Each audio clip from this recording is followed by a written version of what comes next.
Hello बच्चों, कैसे आप सब लोग। तो ये जो वीडियो है उसमें हम यहाँ पे सॉल्व कर रहे हैं जो हमारे रिमेनिंग केस बेस्ड क्वेश्चन है।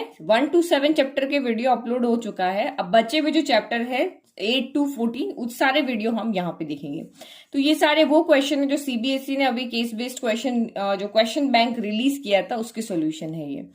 तो फर्स्ट पार्ट हम यहाँ पे देख चुके हैं। तो पहले तो मैंने सोचा था कि सारे वीडियो में एक ही सारे जो क्वेश्चंस के सॉल्यूशन है एक ही वीडियो में डालूं, लेकिन वो बहुत लंबा वीडियो हो रहा था। आपने देखा था ना फर्स्ट वाला कि लगभग 2.5 घंटे का वीडियो वो हो गया था।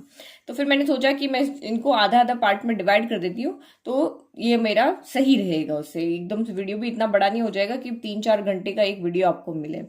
तो अगर इनके आपको सॉल्यूशन पीडीएफ चाहिए तो लिंक आपको डिस्क्रिप्शन बॉक्स में मिल जाएगा, वहां से आप इनको डाउनलोड कर सकते हो फ्री और देख भी सकते हो अगर आपको सॉल्यूशन पेपर आपको देखना है ओनली। तो ठीक है, फर्स्ट क्वेश्चन देखें। तो ये हम सर्कल चैप्टर से स्टार्ट कर रहे हैं। A Ferris wheel is an amusement ride consisting of a rotating upright wheel with multiple passengers carrying components attached to the rim in such a way that the wheels turn they are kept upright usually by gravity। तो ये जो आपका giant wheel होता है ना जो आप मेले में देखते हो, तो ये उसको डिफाइन किया हुआ, उसके बारे में सारा कुछ यहाँ पे लिखा हुआ है। तो क्वेश्चन से इसका कोई मतलब नहीं है। After taking a ride in Ferris wheel, Aarti came out from the crowd and was observing her friend who were enjoying the ride। तो एक आरती है, वो क्या कर रही है, इसको ऑब्जर्व कर रही है। इसकी कोई फ्रेंड यहाँ पे इसके अंदर राइड कर रही है और वो यहाँ पे खड़ी होके उसको क्या कर रही है, ऑब्जर्व कर रही है। She was curious about the different angles and measured that the wheel will form. तो she forms the figure as given below. तो वो सब कुछ ऑब्जर्व कर रही है और उसको देखते हुए उसने यहाँ पे वेरियस एंगल को देखते हुए एक फिगर बना दिया। ये वाला फिगर उसने बना दिया। अब इससे रिलेटेड आपको यहाँ पे क्वेश्चन देखना है। तो फर्स्ट क्वेश्चन है, in the given figure find angle R O Q. हमें फर्स्ट क्या फाइंड करना है, एंगल आर ओ क्यू। तो एक देखो एंगल आर ओ क्यू कहाँ है, तो ये रहा आपका आर ओ क्यू, ये वाला एंगल। तो आपको यहाँ पे पता है ना, जब हमने चैप्टर 10 पढ़ा था तो उसमें हमने पढ़ा था कि ये जो अपोजिट एंगल, ये एंगल आपका 90 होता है। रेडियस और टेंजेंट के बीच में बनने वाला एंगल 90, यहाँ भी रेडियस और इसके बीच में बनने वाला एंगल 90 होता है। और ये दोनों एंगल जो होते हैं वो सप्लीमेंट्री होते हैं। जो यहाँ पे एक्सटर्नल पॉइंट से जब हम यहाँ पे सेंटर के बीच का जो एंगल देखते हैं तो दोनों एंगल का सम क्या होता है, सप्लीमेंट्री होता है। तो ये वाला एंगल और ये 30 डिग्री, इन दोनों का सम कितना हो जाएगा, 180 डिग्री हो जाए। तो angle R O Q plus angle P, ये आपका यहाँ पे क्या हो जाएगा, 180 डिग्री हो जाता है। एंगल पी आपको पता है 30 है, तो R O Q angle P को हम उधर लेके जाए तो माइनस का पी हो जाएगा। वैल्यू पुट कर लो 30 डिग्री, तो 180 में से 30 गया तो 150 डिग्री इसका आंसर आ जाएगा। समझ में आ गया। तो फर्स्ट वाले का आंसर आपका यहाँ पे कितना हो गया, 150 डिग्री। नाउ नेक्स्ट आपको यहाँ पे फाइंड करना है ये वाला, find angle R Q P. अब हमें फाइंड करना है एंगल आर क्यू पी। तो आर क्यू पी कौन सा है, आर क्यू पी आपका ये वाला एंगल है। तो अभी मैंने आपको बताया था कि ये रेडियस और टेंजेंट के बीच में 90 डिग्री का एंगल बनता है। तो मैं इसको यहाँ पे एक्स ले लेती हूँ, ठीक है, ये वाला मैंने एक्स ले लिया। तो अगर मैं ये पूरा मेरा 90, इसको एक्स ले लिया, इसको वाई ले लिया, तो यहाँ पे क्या ले रहे हैं, क्वेश्चन सेकंड हम सॉल्व कर रहे हैं, X plus Y equal to मेरा 90 है। तो मुझे यहाँ पे फाइंड क्या करना है, मुझे वाई फाइंड करना है। वाई फाइंड करने के लिए पहले मुझे एंगल एक्स लेकर के आना पड़ेगा। तो एंगल एक्स कैसे लेकर के आएंगे, तो आप यहाँ पे देखो, ये जो बीच में जो आपका ट्राइंगल बन रहा है ना, एक आइसोसेलेस ट्राइंगल है, ये वाला, ये येलो येलो दिख रहा है ना आपको, ये एक आइसोसेलेस ट्राइंगल है, क्योंकि ये भी रेडियस है, ये भी रेडियस है। तो किसी भी ट्राइंगल की दो साइड इक्वल होती है तो वो क्या होता है, एक आइसोसेलेस ट्राइंगल हो जाता है। अगर ये दोनों साइड इक्वल है तो इसके अपोजिट एंगल्स भी क्या होंगे, इक्वल होंगे। ये एक्स है तो ये भी क्या हो जाएगा, एक्स हो जाएगा। तो पहले हम इस एक्स को फाइंड कर लें। तो in triangle R O Q में एंगल सम प्रॉपर्टी लगाओ, X plus angle R O Q. तो एंगल आर ओ क्यू भी जस्ट हमने कैलकुलेट किया, कितना आ रहा था, 150 आ रहा था। तो इन तीनों एंगल का सम हो गया 180 डिग्री। एक्स प्लस एक्स हो गया 2x, तो 180 प्लस का 150 इधर आके माइनस का 150 हो गया। तो फिर ये 2x इक्वल टू 180 में से 150 गया तो 30 डिग्री बच गया। और x कितना आ जाएगा आपका, 30 डिग्री बाय 2 हो जाएगा। 2 मल्टीप्लाई डिवाइड में आ जाएगा, 2 से कैंसिल हो गया, यहाँ पे 15 डिग्री, यानी x आपका कितना आ रहा है, 15 डिग्री आ रहा है। तो यहाँ से y कितना हो जाएगा, 90 प्लस का x उधर जाके माइनस का x हो जाएगा, तो 90 माइनस 15 डिग्री हो जाएगा। तो 90 माइनस 15 आपका कितना हो गया, 75 डिग्री हो गया इजीली। तो एक एक प्रॉपर्टी आप यहाँ पे याद रखो, इन दोनों एंगल का सम होता है 180 डिग्री, सप्लीमेंट्री एंगल्स होते हैं। यहाँ रेडियस और टेंजेंट के बीच में 90 डिग्री का एंगल बनता है। ये बीच में जो ट्राइंगल बन रहा है रेडियस और एक कॉर्ड के बीच में, ये आइसोसेलेस ट्राइंगल होता है। तो इसका आंसर हमारा यहाँ पे आ गया 75 डिग्री हो गया। फिर next is find angle R S Q. हमें angle R S Q find करना है। तो ये रहा एंगल आपका आर एस क्यू। तो आपको यहाँ पे ये भी पता है ना कि किसी भी सर्कल के सेंटर पे जितना भी एंगल बन रहा है उसका हाफ उसके सरकमफ्रेंस पे बनता है। ठीक है, अगर आपको ये प्रॉपर्टी पता है तो यहाँ जितना भी एंगल बन रहा है उसका आधा एंगल यहाँ बनता है। ये हमने 9th क्लास में पढ़ा था। तो यहाँ 150 बन रहा है, तो एंगल आपका जो आर, ये आपका है 4th क्वेश्चन, तो एंगल आर एस क्यू कितना हो जाएगा, एंगल आर ओ क्यू का हाफ हो जाएगा। ये हमारी थ्योरम में उससे हम लिख रहे हैं। तो ये 150/2, तो ये आपका यहाँ पे हो गया 75 डिग्री। तो ये एंगल हमारे पास यहाँ पे हो गया थर्ड का आंसर है ना, ये थर्ड का आंसर हो गया 75 degree. Find angle O R P. तो अब हमें यहाँ पे क्या फाइंड करना है, एंगल ओ आर पी। तो ये हमारा थर्ड था। ओ आर पी आपका कौन था, ये वाला ओ आर पी। तो ये तो हमें पता है रेडियस और टेंजेंट के बीच में कितने डिग्री का एंगल बनता है, 90 डिग्री का। ये तो हम सीधा लिख ले, एंगल ओ आर पी हमें सीधा थ्योरम से हम लिख रहे हैं। तो ये एंगल हो गया आपका 90 डिग्री। तो आंसर देखो, सी 150 आ रहा है, ए आपका 75 आ रहा है, फिर यहाँ पे 75 है और ये 90। तो सारे आंसर हमारे यहाँ पे राइट है। Case study 2, Varun has been selected by his school to design logo for Sports Day T-shirt for students and staff। तो वरुण को किस लिए सिलेक्ट किया गया है, स्पोर्ट्स डे एक्टिविटी के लिए उसको टी शर्ट बनाना है। किसके लिए, स्टूडेंट्स के लिए और स्टाफ के लिए। The logo design in the given figure, जो लोगो है वो इस तरह से बनाना है। And he is working on the fonts and the different colours according to the theme. तो थीम के अकॉर्डिंग वो उसमें अलग अलग फिगर देख रहा है, sorry working on the fonts पे काम कर रहा है और डिफरेंट कलर पे काम कर रहा है। In the given figure a circle with centre O. अब ये जो फिगर है इसके अंदर एक सर्कल है जिसका सेंटर आपका यहाँ पे क्या है, ओ है। ठीक है, inscribe in a triangle ABC, और वो सर्कल कहाँ बना हुआ है, ट्राइंगल के अंदर की तरफ बना हुआ है। such that it touches the sides AB, BC, CA at point D, E and F। तो यहाँ पे ये सर्कल इस ट्राइंगल को D, E, F पॉइंट पे टच कर रहा है। The length of the side AB, BC and CA are 12, 8 and 10। तो आपको यहाँ पे फर्स्ट यहाँ पे क्या दिया हुआ है, ये जो साइड आपको यहाँ पे दी हुई वो 8 सेंटीमीटर 12 सेंटीमीटर है। फिर आपको BC दी हुई है, तो BC आपको यहां से यहां तक कितनी दी हुई है, 8 सेंटीमीटर दी हुई है। और फिर लास्ट ये आपको दी हुई है 10 सेंटीमीटर पूरी जो है। ठीक है, find the length of AD। तो देखो इस वाले क्वेश्चन में क्या करना है, आपने ये NCERT बुक में किया हुआ होगा कि हमें पता है कि सर्कल के किसी भी एक्सटर्नल पॉइंट से अगर उस पर टेंजेंट ड्रॉ करते हैं तो वो लेंथ में इक्वल होती है। तो मैं अगर ए पॉइंट को एक्सटर्नल लेती हूँ तो यहाँ से AD और AF दो एक्सटर्नल लाइंस यहाँ पे ड्रॉ की हुई, दो टेंजेंट यहाँ पे ड्रॉ किए हुए। तो ये x अगर सेंटीमीटर है तो ये भी x सेंटीमीटर होगा। अगर B से D और B से X2 आपके यहाँ पे टेंजेंट ड्रॉ किए, BD है एक BE है, तो ये भी लेंथ में इक्वल होगी। तो ये y है तो ये भी y होगा, और ये z है तो ये भी z होगा। यानी कि CF अगर z है तो CE भी आपका यहाँ पे क्या होगा, z होगा। अब इनसे हम इक्वेशन बना दे। तो फर्स्ट इक्वेशन आपकी यहाँ पे क्या बन रही है, x प्लस वाई हमको क्या दिया हुआ है, 12 दिया हुआ है। इस तरह से क्वेश्चन को सॉल्व करना है। x प्लस वाई आपका 12 हो गया इक्वेशन फर्स्ट। फिर y प्लस जेड आपका यहाँ से कितना हो गया, y प्लस जेड आपका यहाँ से हो गया 8 हो गया इक्वेशन नंबर 2। और 3 आपका z प्लस एक्स यहाँ से क्या हो गया, z plus X equal to यहाँ से हो गया 10 सेंटीमीटर।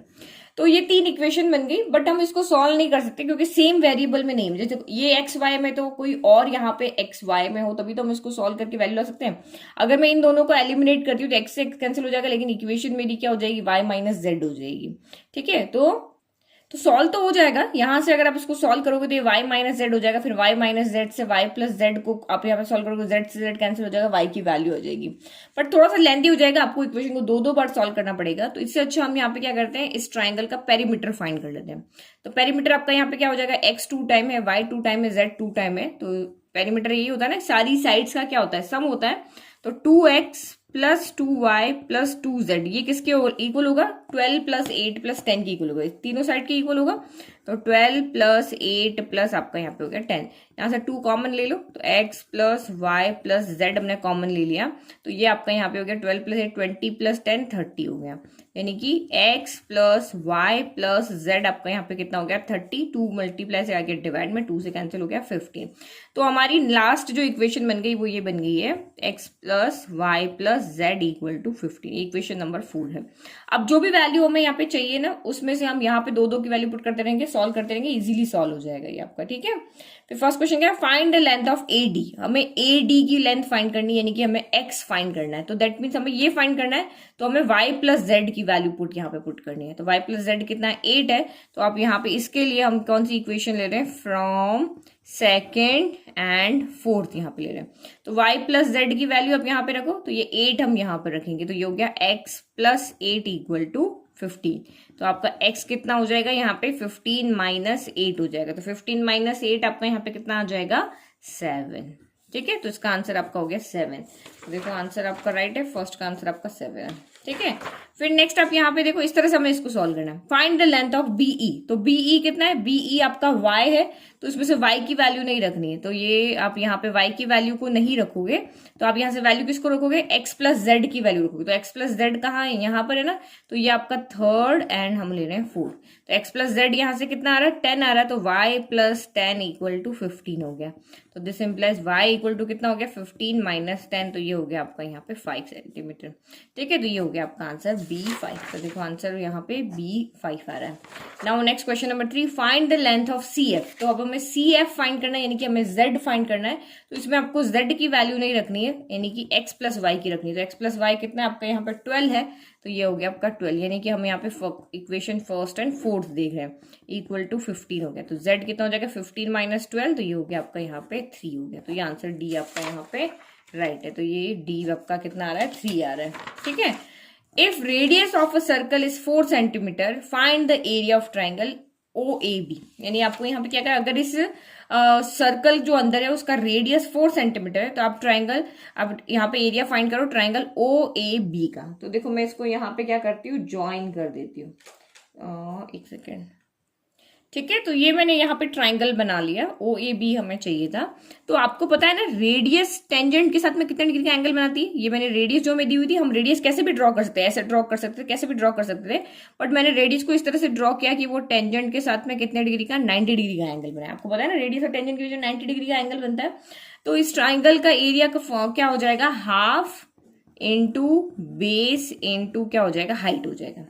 इसका half into base into height हो जाएगा। बेस कितना हो जाएगा, तो बेस आपका हो जाएगा AB और हाइट आपकी क्या हो जाएगी यहाँ पे OD। तो यहाँ पे लिखो half into AB into OD हो जाएगा। तो AB हमारा किसके इक्वल है, x प्लस वाई के इक्वल है। तो x कितना आ रहा था आपका 7 और y कितना आ रहा था 5। तो ये आपका हो गया हाफ इंटू 7 प्लस 5 आपका हो गया 12, और OD अभी रेडियस आपका कितना है 4 सेंटीमीटर, तो ये 4 हो गया।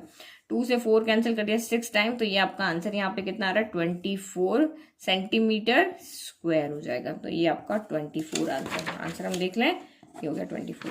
फिर नेक्स्ट आप यहाँ देखो, find the area of triangle ABC। अब आपको कहा है कि आप इस पूरे ट्राइंगल का एरिया फाइंड करो। तो हमारे पास रेडियस यहाँ पे गिवन है, अब मैं इसी रेडियस को यहाँ पे ज्वाइन कर लेती हूँ, और ये यहाँ पे इसको C को O से ज्वाइन कर दो। तो 3 ट्राइंगल इसी तरह से बन जाएंगे, जैसा ये एक ट्राइंगल है वैसा ही ट्राइंगल इधर भी बन जाएगा और उधर भी बन जाएगा। जैसे देखो मैंने O को यहाँ पे C से ज्वाइन किया, जब मैं O को C से ज्वाइन करूंगी तभी तो ट्राइंगल बनेगा। ये ट्राइंगल बनाने के लिए O को A से ज्वाइन किया, O को B से ज्वाइन किया, यहाँ O को C से ज्वाइन किया। अब वही आप रेडियस बना लो, तो ये भी 4 सेंटीमीटर है, ये भी रेडियस यहाँ पे हमें पता है कि ये क्या होती है, परपेंडिकुलर होती है, भी 4 है। तो इसका एरिया हमने half into base into height से लिया, तो हमारा 24 आ रहा था। अब इसी वाले इधर वाले का एरिया लोगे तो ये भी हाफ इंटू बेस कितना है, y प्लस जेड है। तो y प्लस जेड आपका कितना हो गया, y 5 है, z कितना है 8 है। तो ये half into base into height हो गया 4। फिर इधर भी हो गया हाफ इंटू बेस कितना हो गया, z प्लस x हो जाएगा। तो z कितना है 3 है, और y कितना, x यहाँ पे कितना 7 है, तो 7 प्लस 3 हो गया 10, और रेडियस कितना हो गया आपका 4 हो गया। तो 2 से कैंसिल हो गया 5 टाइम, तो 5 4 जा 20 हो गया, और 2 से कैंसिल हो गया यहाँ पे 4 टाइम, तो 4 4 जा 16 हो गया। 20 प्लस 16 प्लस 24 हो गया। तो ये आपका टोटल यहाँ पे क्या आ गया, एरिया आ गया। ठीक है, ठीक है। तो यहाँ पे मैंने आपको सॉल्व करके ही बता दिया। एरिया ऑफ ट्राइंगल AOB के लिए ये लेना है, BOC के लिए, AOC के लिए, क्योंकि इन तीनों के एरिया का सम ABC आ रहा है। वैल्यू पुट किया, सॉल्व किया, मैंने हाफ इंटू 4 यहाँ पे सब जगह कॉमन था, बाहर ले लिया। फिर इसको यहाँ पे इन पेरीमीटर आपका कितना था 30 था, 30 लिख दिया, सॉल्व किया, 60 आपका आंसर आ रहा है। तो ये आपका आंसर है। ठीक है, तो मैंने अलग अलग ट्राइंगल का भी करके बता दिया, और इस तरह से भी कर सकती हूँ। नाउ नेक्स्ट आपका चैप्टर आ रहा है सम एप्लीकेशन ऑफ ट्रिग्नोमेट्री। तो ये आपका इसी का आप कब से मांग रहे थे ना वीडियो कि मैम एप्लीकेशन ऑफ ट्रिग्नोमेट्री का दूं, तो ये आ गया आपका यहाँ पे। A group of students of class 10th visited India get on an education trip. तो स्टूडेंट है क्लास 10 के, वो एजुकेशन ट्रिप पे गए हैं, और क्या देखने गए हैं, इंडिया गेट को देखने गए हैं। The teacher and student had interested in history as well. तो टीचर और स्टूडेंट को हिस्ट्री का बहुत इंटरेस्ट है हिस्ट्री में। The teacher narrated that India Gate official name, India Gate का ऑफिशियल नेम क्या है? Delhi Memorial, originally called All India War Memorial, इसको हम ऑल इंडिया वॉर मेमोरियल भी कहते हैं। Monumental sandstones arch in New Delhi, ठीक है, dedicated to the troops of British India who died in wars fought between 1914 and 1919. The teacher also said that India Gate, which is located at the eastern end of the Rajpath, is about 138 feet यानी 42 metre है height के अंदर। तो इसका आपको यहाँ पे क्या बता रखा है कि इंडिया गेट की जो हाइट है वो यहाँ पे कितनी है? 42 मीटर है, ठीक है। फिर अब आप यहाँ पे देखो क्वेश्चन देखते हैं। What is the angle of elevation if they are standing at a distance of 42 meter away from the monument? तो उन्होंने कहा कि अगर वो सारे जो भी इसको ऑब्जर्व कर रहे हैं ना, अगर वो इससे इस इंडिया गेट से 42 मीटर डिस्टेंस पे खड़े हुए हैं तो एंगल ऑफ एलिवेशन आपको बताना है। तो सबसे पहले आप यहाँ पे देखो इंडिया गेट की हाइट कितनी है? तो वो हमारी है 42 मीटर, ठीक है। और वो इससे कितने डिस्टेंस पे खड़े हैं? तो वो खड़े हैं आपके 42 मीटर डिस्टेंस पे खड़े हैं। तो एंगल ऑफ एलिवेशन कितना बनेगा? तो एंगल ऑफ एलिवेशन मतलब यहाँ पे खड़े होके वो ऊपर इस इंडिया गेट को देख रहे हैं, तो ये वाला एंगल कितना बनेगा? तो जो दो साइड दी हुई है उनका रेशियो ले लो। ये आपका क्या है? P/B ले सकते हो या B/P ले सकते हो। तो हम यहाँ पे P/B लेते हैं। तो P/B आपका यहाँ पे क्या होता है? tan थीटा होता है, ठीक है। तो अब यहाँ वैल्यू पुट करके, परपेंडिकुलर भी 42 है, बेस भी 42 है, तो यहाँ पे आपका tan थीटा कितना हो जाएगा? 42 के टेबल में 42 आता है 1 टाइम, और हमें पता है 1 की वैल्यू tan थीटा में होती है tan 45 डिग्री। तो tan 45 डिग्री होती है, तो tan और tan सेम है, इसका मतलब थीटा आपका यहाँ पे कितना हो गया? 45 डिग्री हो गया। तो ये क्वेश्चन बी, आंसर आपका बी यहाँ पे राइट है। तो आंसर भी साथ साथ में चेक करते रहो। अच्छा, एक क्वेश्चन आपका पहले एक में गलती हुई थी, शायद पढ़ने में मिस्टेक किया, पता नहीं क्या किया। ये वाला क्वेश्चन था, ये आपका पहले वीडियो में क्या हो गया था? इसका आंसर गलत बता दिया था, तो पता नहीं मेरे को कैसे हो गया। तो जब भी ग्राफ ओपन अपवर्ड होता है ना, तो यहाँ इसके लिए a ग्रेटर देन 0 होता है, और जब भी जो आपका ये ग्राफ है वो आपका यहाँ पे डाउन साइड में खुला हुआ होता है, डाउन साइड में ओपन होता है, तो a इज लेस देन 0 होता है। ये आप यहाँ पे याद रख लेना, ठीक है। ये फिर मैंने आपके जब कमेंट देखे ना, उसके बाद मैंने इसको जो PDF बनाया था उसमें तो मैंने सही कर दिया था, पर पता नहीं वीडियो में कैसे गलत हो गया, ठीक है। तो हो जाती है कभी कभी मिस्टेक्स। नाउ नेक्स्ट क्वेश्चन देखो। They want to see the tower at an angle of 60 degree, so they want to know the distance where they should stand and hence find the distance. तो उन्होंने क्या सोचा? उन्होंने ये कहा कि अभी तो ये 42 मीटर के डिस्टेंस पे खड़े हैं, तो ये 45 डिग्री एंगल से देख रहे हैं। अब उन्होंने बोला कि अब हमें इसको इस तरह से देखना है कि हमारे बीच में जो एंगल है ना वो कितना बने? 60 डिग्री बने। तो ये एंगल उनको कितना बनाना है? 60 डिग्री बनाना है, और हाइट तो हमें उसकी पता है, ये 42 मीटर है। तो they want to see the tower at an angle of 60 degree, so they want to know the distance where they should stand. तो हमें ये डिस्टेंस फाइंड करनी कि उनको कहाँ पे खड़ा होना चाहिए। 60 डिग्री एंगल बनाना है तो उनको कहाँ पे खड़ा होना चाहिए, तो ये चीज हमें यहाँ पे फाइंड करनी है। तो इसको हम यहाँ पे x ले लेते हैं, तो सेम वही आपका यहाँ पे भी वही आ रहा है tan थीटा, तो tan 60, क्योंकि P/B आपका क्या tan थीटा हो जाएगा। तो ये आपका यहाँ पे हो गया 42/x इक्वल टू हो जाएगा tan 60 डिग्री। थीटा आपका 60 है, tan 60 की वैल्यू हमें पता है √3 होती है, तो 42/x इक्वल टू आपका √3 हो गया। तो दिस एम्प्लाइज, इफ √3 यहाँ आ जाएगा, x ऊपर चला जाएगा, तो 42/√3 इक्वल टू आपका x हो गया। देखो आंसर क्या यही है। अगर आंसर यही है तो ठीक है, नहीं तो फिर इसको सॉल्व करेंगे। तो ये क्वेश्चन में देखो 42√3/√3 तो कहीं नहीं दिख रहा है, तो हमें इसको और सॉल्व करना पड़ेगा। तो सॉल्व कैसे करेंगे? हम इसको रैशनलाइज करेंगे। 42/√3 इसको हम सॉल्व कैसे करते हैं? √3/√3 रैशनलाइज से ही करते हैं। तो ये आपका यहाँ पे √3 इंटू √3, दो सेम इरेशनल नंबर मल्टीप्लाई होके क्या बन जाते हैं? अंदर जो नंबर है वो बन जाएगा। तो ये आपका यहाँ पे हो गया 42/3 इंटू √3 ऊपर आ जाएगा। तो यहाँ पे सिर्फ क्या बचा? आपका 3 बचेगा। 3 से ही कैंसिल करो, 3 1 3, और आपका यहाँ पे हो गया 3 1 3, 1 बच गया, 3 4 12। तो ये आपका आंसर यहाँ पे कितना आ गया? फिर 14√3 आ रहा है। तो देखो 14√3 भी हमारा यहाँ पे आंसर नहीं है। सेकंड के ऑप्शन ये है ना, तो इसका मतलब हमें √3 की वैल्यू यहाँ पे पुट करनी पड़ेगी। तो हम यहाँ पे √3 की वैल्यू पुट करते हैं और सॉल्व करते हैं। तो ये हो गया 14 इंटू √3 की वैल्यू 1.73 होती है। अब जब आप इसको सॉल्व करोगे ना तो ये आपका आएगा 24.64 मीटर आएगा। तो उसके अकॉर्डिंग यहाँ पे देख लो, ये आपका आंसर है 24.64 मीटर। ठीक है। If the altitude of the sun is at 60 degree, अब सन का जो एल्टीट्यूड बन रहा है वो आपका कितना बन रहा है, 60 डिग्री बन रहा है। तो वही एक राइट एंगल ट्राइंगल बना लेते हैं। तो सन के एल्टीट्यूड, यहाँ पे सन है तो ये एल्टीट्यूड यहाँ पे बनेगा, ये कितना बन जाएगा 60 degree. Then the height of the vertical tower that will cast a shadow of length 20 metre. तो ये हमारा हो गया 20 मीटर। ठीक है, इसको हम नेमिंग करते हैं PQR। तो ये यहाँ पे आपको क्या दिया है, टावर। और टावर हमेशा क्या होता है, वर्टिकली स्टैंड करेगा। जो भी आपका यहाँ पे ग्राउंड है उसके साथ में वर्टिकली स्टैंड करेगा। तो ये क्वेश्चन से हट के हो गया कि आपको कहा है कि एक टावर है, वर्टिकली वो स्टैंड किया हुआ है, उसकी height, then the height of the vertical tower, हमें ये आज H फाइंड करना है यहाँ पे, जो कि यहाँ पे शेडो बना रहा है। शेडो हमेशा कहाँ बनती है, यहाँ ग्राउंड पे बनेगी। हमेशा बहुत सारे बच्चे मिस्टेक करते हैं, इसको शेडो गिन लेते हैं। ये शेडो नहीं होती, शेडो ग्राउंड पे बनती है। तो वही अगेन आपका tan थीटा आ गया, क्योंकि यहाँ पे भी P/B कितना आ रहा है, P/B आ रहा है, इसलिए हम tan थीटा लेंगे। तो यही tan 60 degree equal to perpendicular हमें फाइंड करना है। बेस आपका हो गया 20।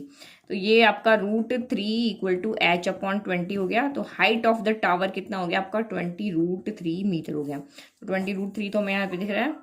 The ratio of the length of a rod and its shadow is 1:1। The angle of elevation of the sun is, तो ये देखो बिल्कुल सेम है, ये आपने सेम फिगर बना लिया।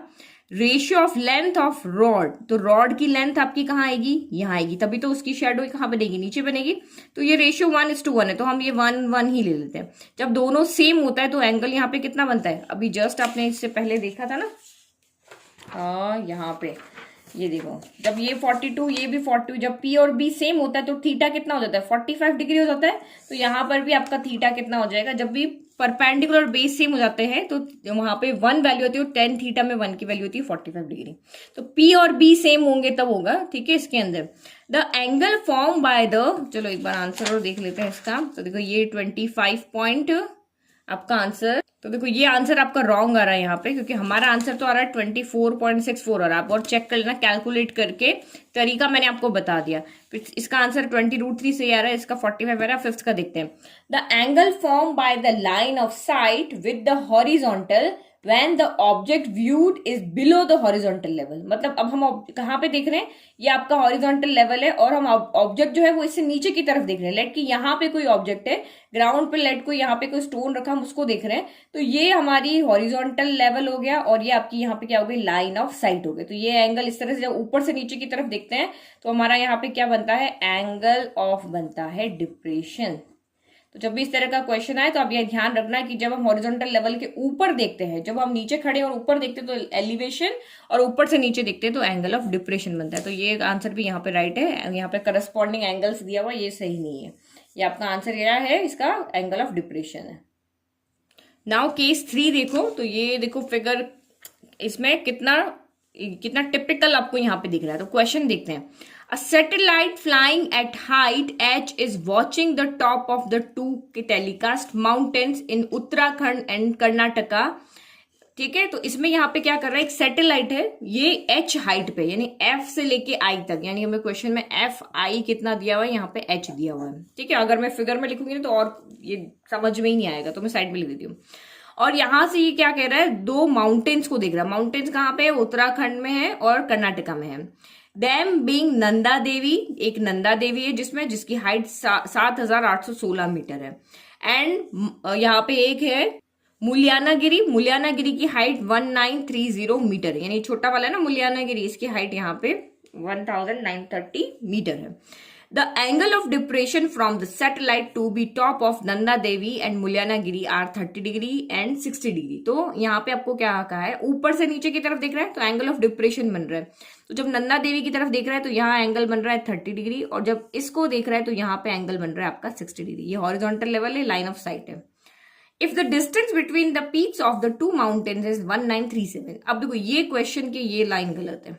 ठीक है, इसने क्या कहा कि दोनों के पीक जो है, टॉप जो है यहाँ पे, उनके बीच की जो डिस्टेंस है 1937। तो ये डिस्टेंस तो हमारे कोई काम की नहीं है, तो आई होप यहाँ पे दोनों जो माउंटेन इनके बीच का डिस्टेंस आपको यहाँ पे दिया, क्योंकि ये तो स्लांट हाइट में आएगी, तो स्लांट तो हमारे इस राइट एंगल ट्राइंगल में कोई काम की नहीं है। जानती हूँ कि इस माउंटेन से जो डिस्टेंस है वो आपकी यहाँ पे 1937 किलोमीटर है, ठीक है। And the satellite is vertically above the mid point of the distance between the two mountain. तो यहाँ पे ये जो सैटेलाइट है ये दोनों माउंटेन के बीच में जितनी भी डिस्टेंस है उसके मिड पॉइंट पे ये ऊपर की तरफ है। तो लेट की यहाँ पे डी एस, जो डी से लेके एस तक का जो डिस्टेंस है ना वो हम ले लेते हैं 1937 किलोमीटर, तभी ये क्वेश्चन हमारा सॉल्व होगा। तो डी आई इक्वल टू आपका आई एस क्या हो जाएगा, इसका हाफ हो जाएगा। तो D I equal to I S, यहाँ पे फिगर के अकॉर्डिंग ये बड़ा ये छोटा दिख रहा है, बट यहाँ पे दोनों इक्वल है, और दोनों किसके इक्वल है, 1937 के हाफ के इक्वल है। ये समझ में आ गया, ठीक है। ये क्वेश्चन के अकॉर्डिंग लिख दिया। The distance of the satellite from the top of the Nanda Devi is, तो आपको यहाँ पे क्या कहा है, तो ये मैंने यहाँ पे फिगर को कलरफुल कर दिया कि समझ में आ जाए। तो हमें इस सैटेलाइट की इस ये जो आपके यहाँ पे नंदा देवी उसके टॉप से डिस्टेंस फाइंड करनी है, हमें ए से एफ फाइंड करना है, ठीक है। तो यहां से यहां तक जो आपको गिवन है ना वो अगर हम देखते हैं तो हमारा क्वेश्चन नहीं सॉल्व होगा, क्योंकि हमें यहाँ पे एक साइड चाहिए और साइड हम यहीं से ले सकते हैं। तो मैंने इसको ए से पी न लेकर के डी से एस लिया, दोनों माउंटेन सिर्फ इस लाइन में मैंने चेंज किया। अगर मैं इसको लेकर के सॉल्व करूंगी ना कि दोनों माउंटेन के पीक का डिस्टेंस अगर मुझे ये गिवन है तो ये क्वेश्चन मेरा सॉल्व ही नहीं होगा, क्योंकि अगर मैं इस ट्राइंगल को देखती हूँ तो इस ट्राइंगल में मुझे कुछ भी नहीं गिवन है सिर्फ एक एंगल के अलावा। तो मैं इसको यहाँ पे हॉरिजॉन्टल लेवल का जो डिस्टेंस है वो देख कर ले रही हूँ। इस 197 को मैं पीक का डिस्टेंस नहीं लेके हॉरिजॉन्टल का डिस्टेंस लेके कर रही हूँ, ताकि इजीली मेरा ये क्वेश्चन सॉल्व हो जाए। तो यहां से अभी देखो डी से आई आपका कितना है, डी से आई 1937/2, यानी कि 9 टाइम गया, देन 6 टाइम गया, देन आपका यहाँ पे 8 टाइम गया, देन आपका यहाँ पे गया 5 टाइम, यानी कि ए से लेके जी तक की जो आपकी डिस्टेंस है वो 968.5, क्योंकि जो डी आई है वही ए जी है, क्योंकि आपको दिख रहा है ना एक रेक्टेंगल है। तो मुझे ए से एफ फाइंड करना है, मुझे हाइपोटेनियस फाइंड करना है। तो बेस अपॉन हाइपोटेनियस क्या होता है, बेस अपॉन हाइपोटेनियस, आप हाइपोटेनियस अपॉन बेस भी ले सकते हो। तो ये हमें पता है कॉस थीटा होता है, ये याद है ना, P B, P upon H, H B. तो बी अपॉन एच क्या होता है, कॉस थीटा होता है। अब वैल्यू आप यहाँ पे पुट कर लो। तो बेस आपका कितना है 968.5 है, हाइपोटेनियस आपका ए एफ है, ये हमें फाइंड करना है। और कॉस थीटा तो यहाँ पे आपका है कॉस 30 डिग्री, ये एंगल देखो ये 30 है, तो ये लाइन हॉरिजॉन्टल लेवल और ग्राउंड लेवल के बराबर होता है। तो ये हमेशा angle of elevation, angle of depression दोनों इक्वल होते हैं। ये 30 तो ये भी 30 हो जाएगा। तो ये हो गया आपका कॉस 30 डिग्री। तो कॉस 30 डिग्री की वैल्यू होती है √3/2 equal to 968.5 upon A F हो गया। अब ए एफ चाहिए तो ये इधर आ जाएगा, ये उधर चला जाएगा और ये ऊपर मल्टीप्लाई हो जाएगा। तो ये हो गया A F equal to 968.5 into 2 by आपका √3 हो गया।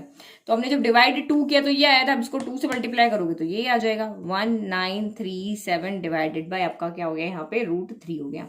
तो फिर अब इसको रैशनलाइज कर लो या सीधा 1, तो आप यहाँ पे 1.73 पुट के डायरेक्ट डिवाइड कर सकते हो, या फिर आप इसको रैशनलाइज कर लो फिर 1.73 से मल्टीप्लाई कर सकते हो। इस तरह से भी इसको आप सॉल्व कर सकते हो, ठीक है। तो यहाँ पे पहले मैं इसको रैशनलाइज कर लेती हूँ ताकि थोड़ा इजी हो जाए। √3 इंटू √3 आपका कितना हो जाएगा, 3 हो जाएगा। तो 1937/3 इंटू √3 हो गया। तो देखो ये 7 10, फिर आपका यहाँ पे हो गया 19 और ये हो गया 20। तो ये तो 3 की टेबल से तो कैंसिल नहीं हो रहा।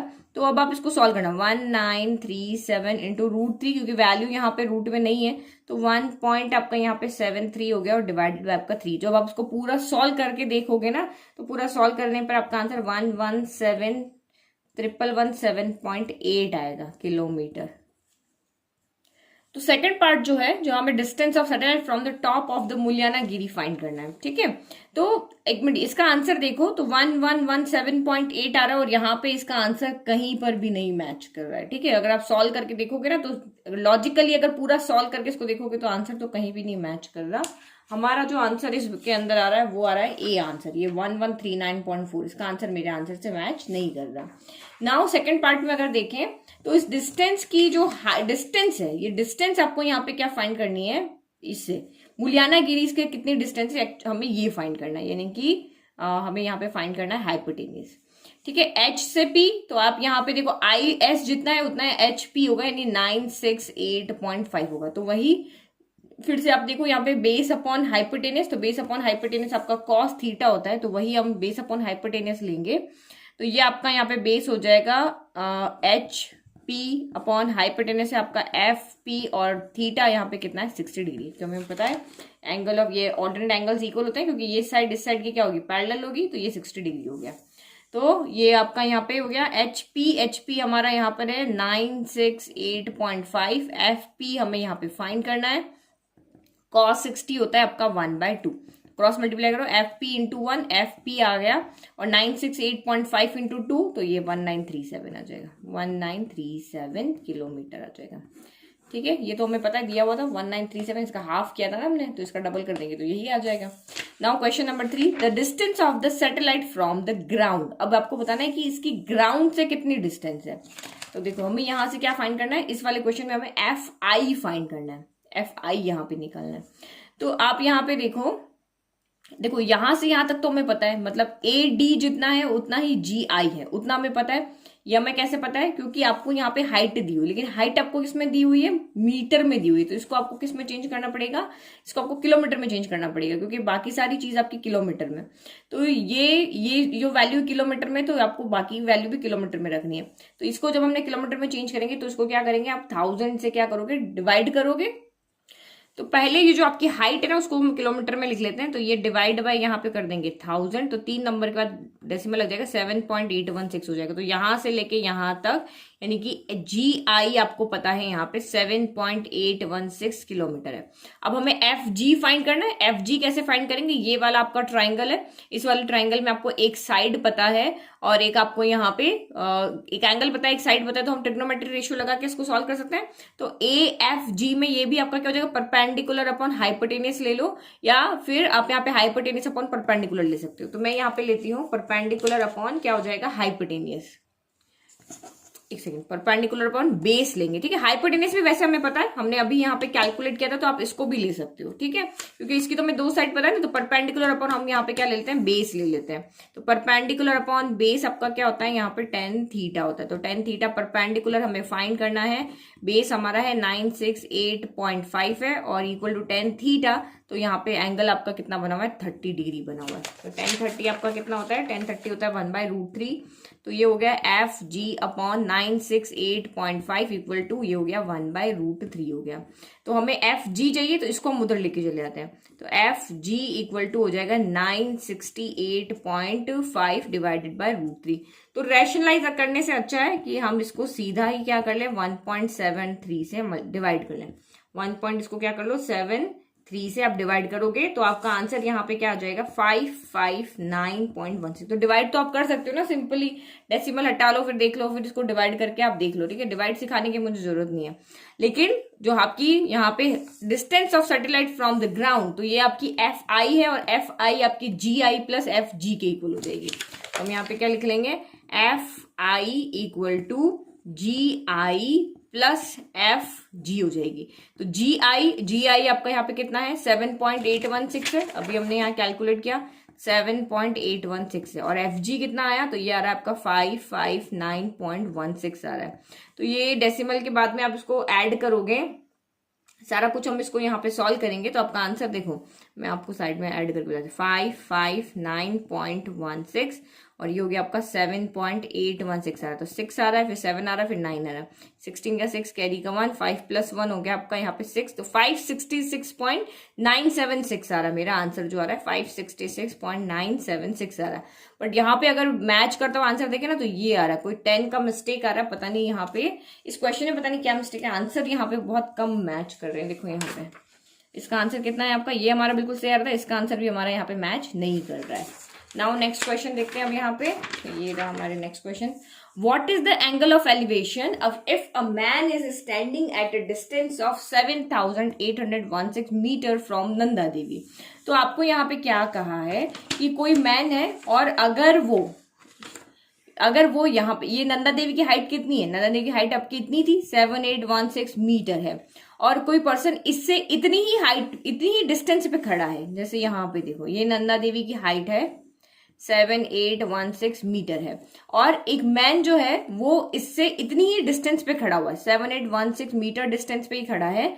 तो ये जो इसका एंगल ऑफ एलिवेशन कितना हो, एंगल ऑफ एलिवेशन यही बनता है। तो मैंने आपको कहा था पी और बी जब भी सेम होते हैं तो आपका 45 डिग्री एंगल बनता है, तो एंगल आपका यहाँ पे आ रहा है 45, ये बिल्कुल ठीक है। फिर if a milestone very far away from makes 45 degree to the top of Mullayanagiri mountain. तो एक यहाँ पे एक माइलस्टोन है, मुलियानागिरी हमारा इस तरफ था ना, तो ये यहाँ पे एक पत्थर है, यहाँ पे दूर रखा हुआ है, माइलस्टोन है, और वेरी फार बहुत ज्यादा दूर है, और ये इसके टॉप से, मुलियानागिरी के टॉप से कितना डिग्री का एंगल बना रहा है, 45 डिग्री एंगल बना रहा है। So find the distance of this milestone from the mountain. तो हमें ये डिस्टेंस यहाँ पे फाइंड करना है। तो देखो मुलियानागिरी का आप यहाँ पे देखो तो हाइट कितनी है, मुलियानागिरी की हाइट है 1930 मीटर, बट हमें इसको किलोमीटर में चेंज करना है। 1930 को जब हम 1000 से डिवाइड करेंगे तो 1930 आ जाएगी। तो आप यहाँ पे देखो ये आपका आंसर किस में आ गया, किलोमीटर में आ गया।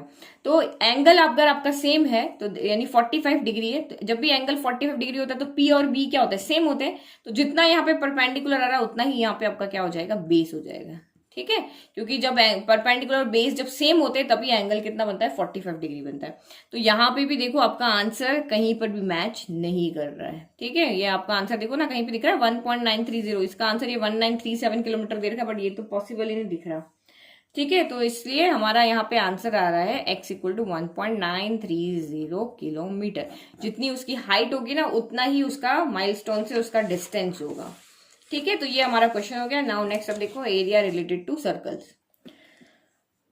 पोकलम is the flower bed or flower pattern design during Onam in Kerala. It is similar as Rangoli in North India and Kolam in Tamil Nadu. During the festival of Onam, your school is planning to conduct a Pokalam competition. Your friend who is partner in competition suggests two designs given below. Observe this carefully. तो हमें यहाँ पे उसने क्या कहा है, दो design दी है। अब उसको, ये तो आपकी बुक के ही तो डिजाइन है, बुक के अंदर नहीं देखे आपने दोनों फिगर। तो डिजाइन 1 के अंदर क्या है, that design is made by a circle of radius 32 centimetre. Circle का रेडियस कितना है, 32 सेंटीमीटर है। Leaving equilateral triangle ABC in the middle as shown in the given figure. बीच में एक इक्विलेटरल ट्राइंगल इस तरह से बना हुआ है। ठीक है, फिर डिजाइन 2 में क्या है, this पोकलम is made with 9 circular design. इसमें ये 9 सर्कल्स यहाँ पे बने हुए हैं, और ईच का जो रेडियस है, ईच सर्कल का जो रेडियस है वो कितना, 7 सेंटीमीटर है। अब दो डिजाइन है, दोनों के अकॉर्डिंग क्वेश्चन होगा, तो ये ठीक से पढ़ना। रेफर डिजाइन 1 के अकॉर्डिंग क्वेश्चन है, ये रेफर डिजाइन 2 के अकॉर्डिंग क्वेश्चन है। The side of the equilateral triangle is, आपको बताना है कि इस इक्विलेटरल ट्राइंगल की यहाँ पे साइड क्या होगी। ठीक है, तो मैं यहाँ पे क्या करती हूँ, देखो आपको इक्विलेटरल ट्राइंगल की कुछ चीजें पता होनी चाहिए। ठीक है, एक तो आपको ये पता है कि इक्विलेटरल ट्राइंगल का जब हम एल्टीट्यूड ड्रॉ करते हैं वो उसके परपेंडिकुलर होता है। तो ये तो फॉर्मूला हमें यहाँ पे याद रखना है कि एल्टीट्यूड ऑफ ट्राइंगल जो होता है वो √3/2 साइड होता है, और एल्टीट्यूड ऑफ इक्विलेटरल ट्राइंगल जो होता है वो 3/2 आपका आर होता है, यानी वही इक्विलेटरल ट्राइंगल। ठीक है, तो ये चीज आप यहाँ पे याद रख लो।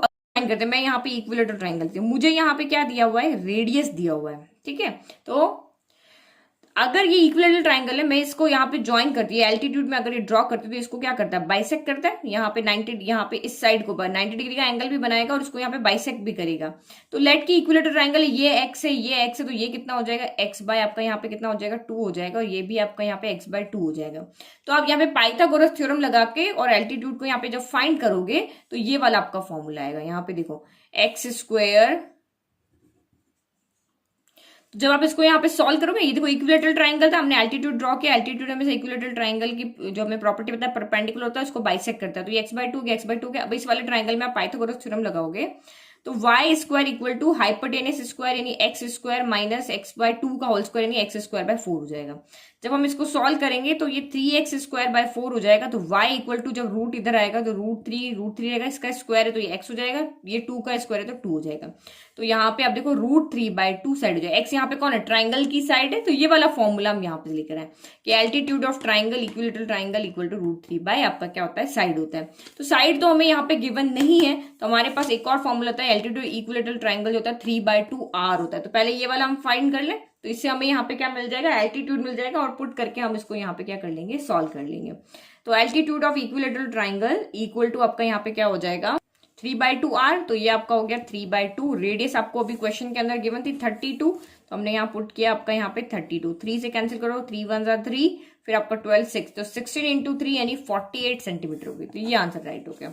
अब हमें यहाँ पे क्या पता है, यहाँ पे एल्टीट्यूड ऑफ इक्विलेटरल ट्राइंगल पता है कितना है, 48 आ रहा है। तो यहाँ पे एल्टीट्यूड ऑफ ट्राइंगल जो आ रहा है वो कितना 48 आ रहा है, यहाँ 48 रख लो, यहाँ √3/2 और साइड हमें यहाँ पे क्या करनी है, फाइंड करनी है। अब इसको सॉल्व कर लो, तो ये हो गया 48 इंटू 2 डिवाइडेड बाय √3 हो गया। तो रूट को हटाना है, तो √3 बाय आपका यहाँ पे क्या हो गया, √3 हो गया, इक्वल टू आपका क्या आ गया, साइड हो गया। तो यहाँ पे ये हो जाएगा आपका 48 इंटू 2 इंटू √3/3 हो गया। 3 से कैंसिल करो, 3 1 3 और ये आपका 6 टाइम हो गया। तो ये 16 इंटू 2 32√3 सेंटीमीटर यानी ये आपका आंसर आ रहा है। ठीक है, तो ये फॉर्मूला अगर आपको याद है तो इजीली क्वेश्चन को सॉल्व कर पाओगे। Now refer design 2। अब आपको डिजाइन 2 को देना है। This पोकलम is made with 9 circular design और ईच का रेडियस यहाँ पे R है। तो area of the square is, तो अब यहाँ पे एरिया ऑफ स्क्वायर हमें पता है साइड स्क्वायर होता है। यहाँ पे देखो थर्ड वाला पोर्शन, एरिया ऑफ स्क्वायर क्या होता है, इक्वल टू साइड स्क्वायर होता है। तो साइड हमें पता करनी पड़ेगी। तो आपको यहाँ पे क्या दिया होता है, रेडियस 7 है, तो यहां से लेकर यहां तक कितना हो जाएगा इसका, अगर ये रेडियस 7 तो इसका डायमीटर कितना हो जाएगा, 14 हो जाएगा। इसका डायमीटर कितना हो जाएगा, 14 हो जाएगा। इसका डायमीटर कितना हो जाएगा, 14 हो जाएगा। यानी कि जो यहाँ पे स्क्वायर, ये स्क्वायर है ना ABCD, इसकी साइड यहाँ पे कितनी हो जाएगी, साइड हो जाएगी 14 + 14 + 14 हो जाएगी। तो आपका यहाँ पे कितना हो जाएगा, एरिया ऑफ स्क्वायर कितना हो जाएगा 4। तो यहाँ पे इसको ऐड करो, 12 का 2 कैरी 1 42 हो जाएगा। यानी ये आपकी साइड आ गई 42, तो ये हो गया 42 का स्क्वायर। तो 42 का स्क्वायर यानी 42 इंटू 42, तो ये आएगा 1764 सेंटीमीटर स्क्वायर हो जाएगा। तो आपका आंसर देखो 1764 centimetre square. Area of each circular design, each circular design का फॉर्मूला में बताया πr² होता है। पाई की जगह रखो 22/7, रेडियस हमें दिया हुआ था 7, 7 से 7 कैंसिल हो गया, तो ये जब मल्टीप्लाई करोगे तो 154 सेंटीमीटर स्क्वायर आएगा। तो ये आपका यहाँ पे आंसर भी देखते जाओ साथ का साथ में, तो 32√3 देन 48 और देन 1764 और ये इसका आ रहा है 154 सेंटीमीटर स्क्वायर आ रहा है। ठीक है, तो 154 ऑप्शन कौन सा हमारा डी है। Area of the remaining portion of the square ABCD। तो area of remaining portion of square ABCD का मतलब यहाँ पे क्या हो गया कि स्क्वायर के एरिया में से एरिया ऑफ स्क्वायर और उसमें जो डिजाइन बनी हुई है उसको माइनस कर दो, तो -7 इंटू एरिया ऑफ सर्कल यानी πr² हो गया। तो एरिया ऑफ स्क्वायर कितना आ रहा है, देखो ये पूरा एक आपका स्क्वायर है, इसमें से ये सारी डिजाइन बनी, तो ये बचे हुए पोर्शन है ना, रिमेनिंग पोर्शन जो आपका बचा हुआ है स्क्वायर का, उसका एरिया चाहिए। तो पूरे स्क्वायर के एरिया में से 9 सर्कल के एरिया को हम सब्ट्रैक्ट करते हैं। तो एरिया ऑफ स्क्वायर आपका हो गया 1764 -7 इंटू πr² अभी हमारा आ रहा था यहाँ पे 154 आ रहा था। तो टोटल आपके यहाँ पे 9 सर्कल है ना, तो 9 से मल्टीप्लाई करेंगे, 1 2 3 4 5 6 7 8 9 है, तो 9 इंटू 154 हो गया। तो ये हो गया 1764, फिर ये हो गया ये आप मल्टीप्लाई करो 6 3 8 और ये हो गया 13, तो 1317, तो ये आपका यहाँ पे सब्ट्रैक्ट किया 378 सेंटीमीटर स्क्वायर है। ये आंसर आपका राइट है। ठीक है, तो ये हमारा आंसर यहाँ पे सॉल्व हो गया। तो ये देखो यहाँ इसके तो हमारे सारे आंसर यहाँ पे क्या आ रहे हैं, राइट आ रहे हैं। नाउ नेक्स्ट क्वेश्चन आप यहाँ पे देखो, a brooch is a small piece of jewelry which has a pin at the end of the pin at the back so it can be fastened on a dress, blouse or coat। तो ये आपकी broach तो आपने use किया होगा, जिसके पीछे एक पिन लगी होती है, उससे हम उसको ड्रेस से कनेक्ट कर सकते हैं। Design of some brooch are shown below, observe them carefully. तो डिजाइन ए आपका यहाँ पे क्या है, ये वाला design, brooch A is made with silver wire in the form of a circle. तो हमने एक सिल्वर वायर लिया है, उससे हमने ये सर्कल बनाया। तो पहले सरकमफ्रेंस बनाया होगा, फिर ये हमने लाइंस डायमीटर्स बनाए होंगे। ठीक है, विथ डायमीटर 28 मिलीमीटर। तो ईच डायमीटर जो है आपका, लेट के मैं इसको के देख लेती हूँ, तो ये सारे ही डायमीटर जो है वो 28 मिलीमीटर लेंथ है। The wire use for making 4 diameters which divide the circle into 8 equal parts. तो हमने यहाँ पे 4 डायमीटर का, देखो कितने 1 2 3 4 डायमीटर का यूज किया है ताकि सर्कल 8 इक्वल पार्ट्स में क्या हो जाए, डिवाइड हो जाए। फिर second design, brooch B is made with 2 colours, gold on silver. ठीक है, तो ये गोल्ड और सिल्वर से बना हुआ है। Outer part is made with gold, ये आउटर पार्ट है, ये इसको किससे बनाया हुआ है, गोल्ड से बनाया हुआ है। The circumference of the silver part is 44 millimetre. तो अंदर वाला पार्ट कौन सा हो गया आपका, सिल्वर वाला हो गया, और इसका जो सर्कमफ्रेंस है वो आपको यहाँ पे कितना दिया हुआ है, 44 मिलीमीटर।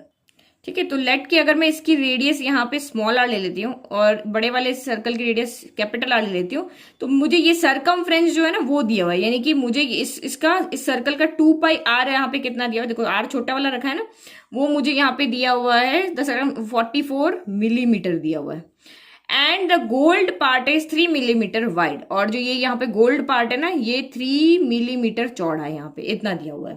ठीक है, अब सबसे पहले रेफर टू डिजाइन ए, हम सबसे पहले डिजाइन ए को देख रहे हैं यहाँ पे, तो इसके अकॉर्डिंग क्वेश्चन देते हैं।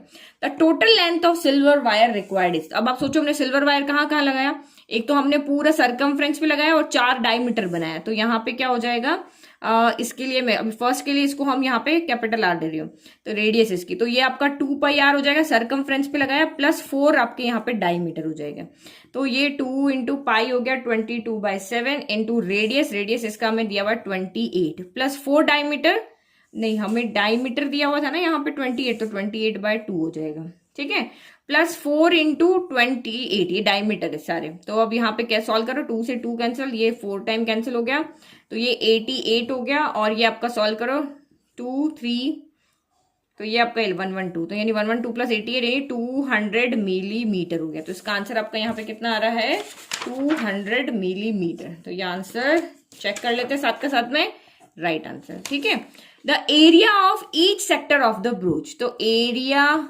ऑफ ईच सेक्टर कितना हो जाएगा, θ/360 इंटू पाई आर स्क्वायर, हमें यही फॉर्मूला पता है। तो यहाँ पे एंगल कितना बनेगा, तो आपको यहाँ पे क्या कहा था कि ये जो 4 डायमीटर है इसको 8 इक्वल पार्ट में डिवाइड कर रहे हैं, हमें पता है सेंटर में 360 डिग्री का एंगल बनता है, 8 इक्वल पार्ट में डिवाइड हो रहा, तो 8 से डिवाइड कर लो, तो ये आपका यहाँ पे एंगल बन जाएगा 4 टाइम, फिर आपका यहाँ पे बच गया आपका 2 बच गया, तो ये आपका नहीं 4 बचा, तो ये 45 डिग्री एंगल, यानी ईच एंगल आपका यहाँ पे कितना बन रहा है 45 डिग्री, सारे एंगल सेम आपके यहाँ पे बन रहे हैं।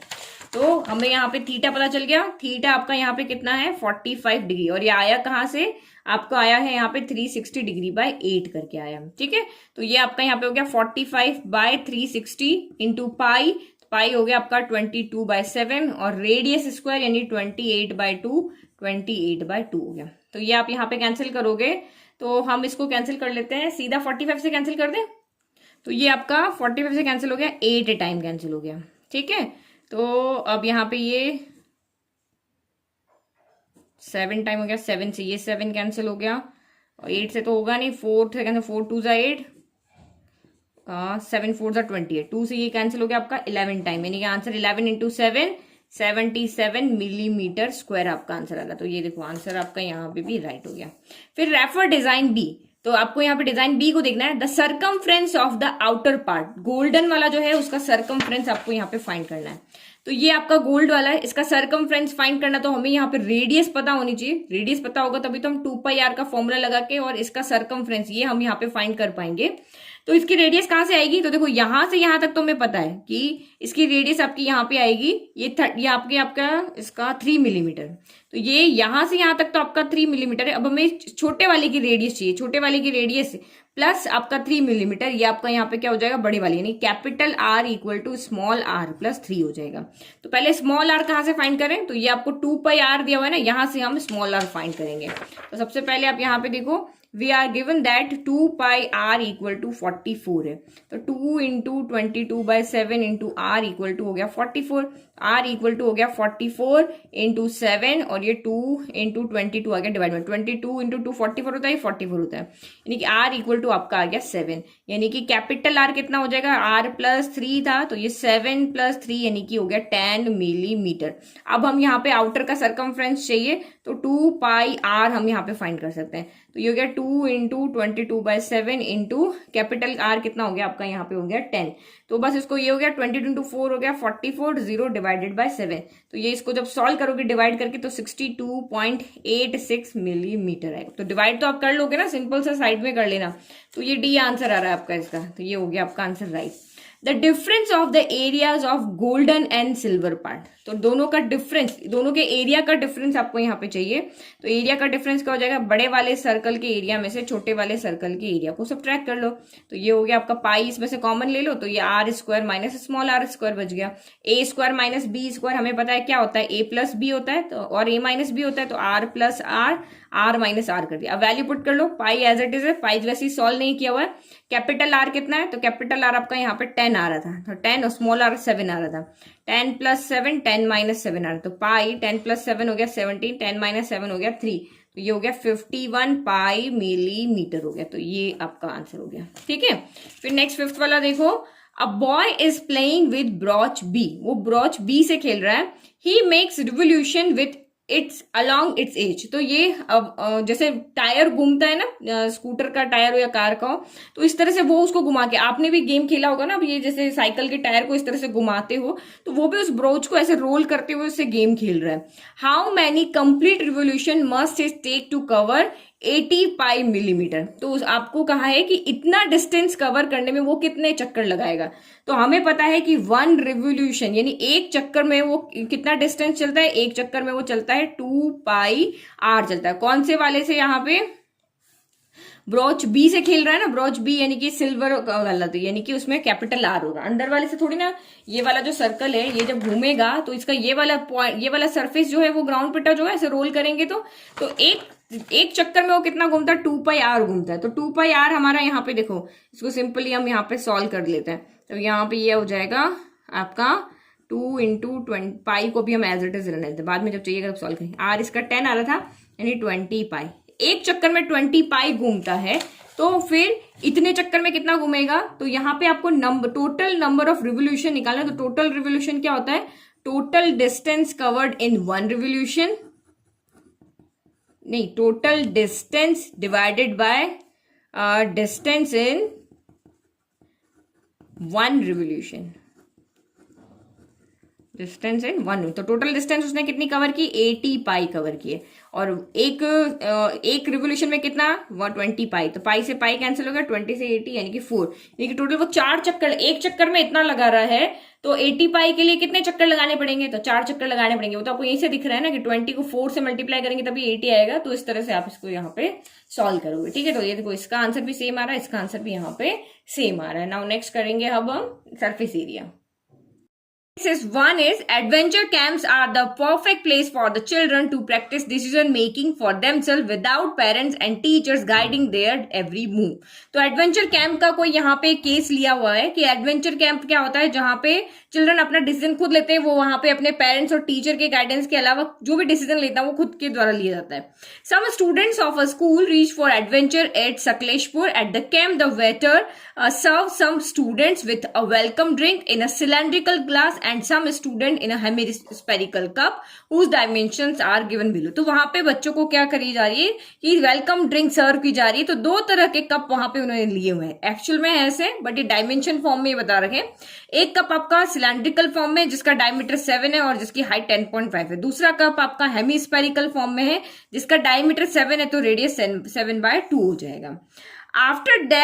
After that, they went for a jungle trek. The jungle trek was very enjoyable but tiring. Jungle trek क्या बहुत enjoyable but थकावट वाला है।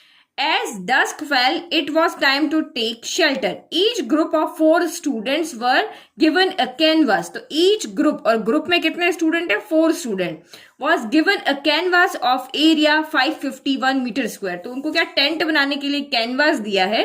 तो ये उसका कैनवास का, इसका जो एरिया है वो आपको यहाँ पे 551 मीटर स्क्वायर दिया हुआ है।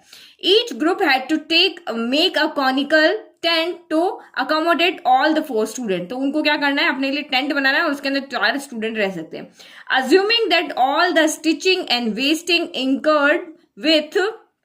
incurred while cutting would amount of 1 metre square. तो इसमें टेंट बनाने के लिए जो भी आपका वेस्ट हुआ है वो इतना है, चाहे वो स्टिचिंग में गया हो चाहे कटिंग में गया हो, वो 1 मीटर स्क्वायर है। The students put the tents, the radius of the tent is 7 metre. अब इस टेंट की नीचे से सर्कुलर आपको ना कोन की शेप में बनता है, इस तरह से आपका कोन की शेप में टेंट बन रहा है। तो इसका यहाँ पे, यहाँ से यहाँ तक रेडियस क्या हो जाएगा आपका, 7 मीटर हो जाएगा। तो ये सारा सेंटीमीटर में, ये मीटर में। अब 2 कंडीशन है यहाँ पे, एक टेंट के लिए हो गया, यानी ये टेंट आपका यहाँ पे इसका एरिया हमें दिया हुआ था 551, यानी जो हम कैनवास लेकर आए हैं टेंट बनाने के लिए वो इतना है, और इसमें से एरिया में से 1 मीटर स्क्वायर आपका वेस्ट हो गया स्टिचिंग में, और हमने इस तरह की शेप बना ली, और जो शेप बनी है उसका, जो कोन आपकी शेप बनी है उसका रेडियस 7 मीटर है। ठीक है, 2 कंडीशन हो गई, एक तो ये कप्स वाला हो गया, टेंट वाला हो गया। फिर फर्स्ट क्वेश्चन आप यहाँ देखो, the volume of the cylindrical cup. तो हमें ये जो सिलेंड्रिकल कप है इसका वॉल्यूम फाइंड करना है। तो वॉल्यूम ऑफ सिलेंड्रिकल कप का वॉल्यूम फाइंड करने का फॉर्मूला होता है पाई आर स्क्वायर एच हो गया। तो वैल्यू आप यहाँ पे पुट कर लो, पाई आपका हो गया 22/7। सिलेंड्रिकल कप का डायमीटर 7 है तो रेडियस कितना हो जाएगा 7/2। तो 7/2 आर स्क्वायर है तो 2 टाइम लिख देंगे, और एच आपको कितना दिया हुआ है यहाँ पे 10.5, तो ये हो गया 10.5। डेसिमल हटाया, डिवाइड में आपका 10 आ गया। अब बस इसको सॉल्व करेंगे, हमारा आंसर आ जाएगा। 2 से आपका ये कैंसिल हो गया, 5 के टेबल में आया 2 टाइम, 5 के टेबल में 2 और ये 1 टाइम आया, 2 के टेबल में ये आ गया आपका 11 टाइम। तो बचा कितना आपके यहाँ से 11 into 7 into 21 divide by 2 into 2, तो ये आपका यहाँ पे हो गया 4। तो एक एक से मल्टीप्लाई कर लेते हैं। तो पहले 11 को एज इट इज रहने देते हैं, 7 1 जा 7, 7 2 जा 14 डिवाइडेड बाय 4।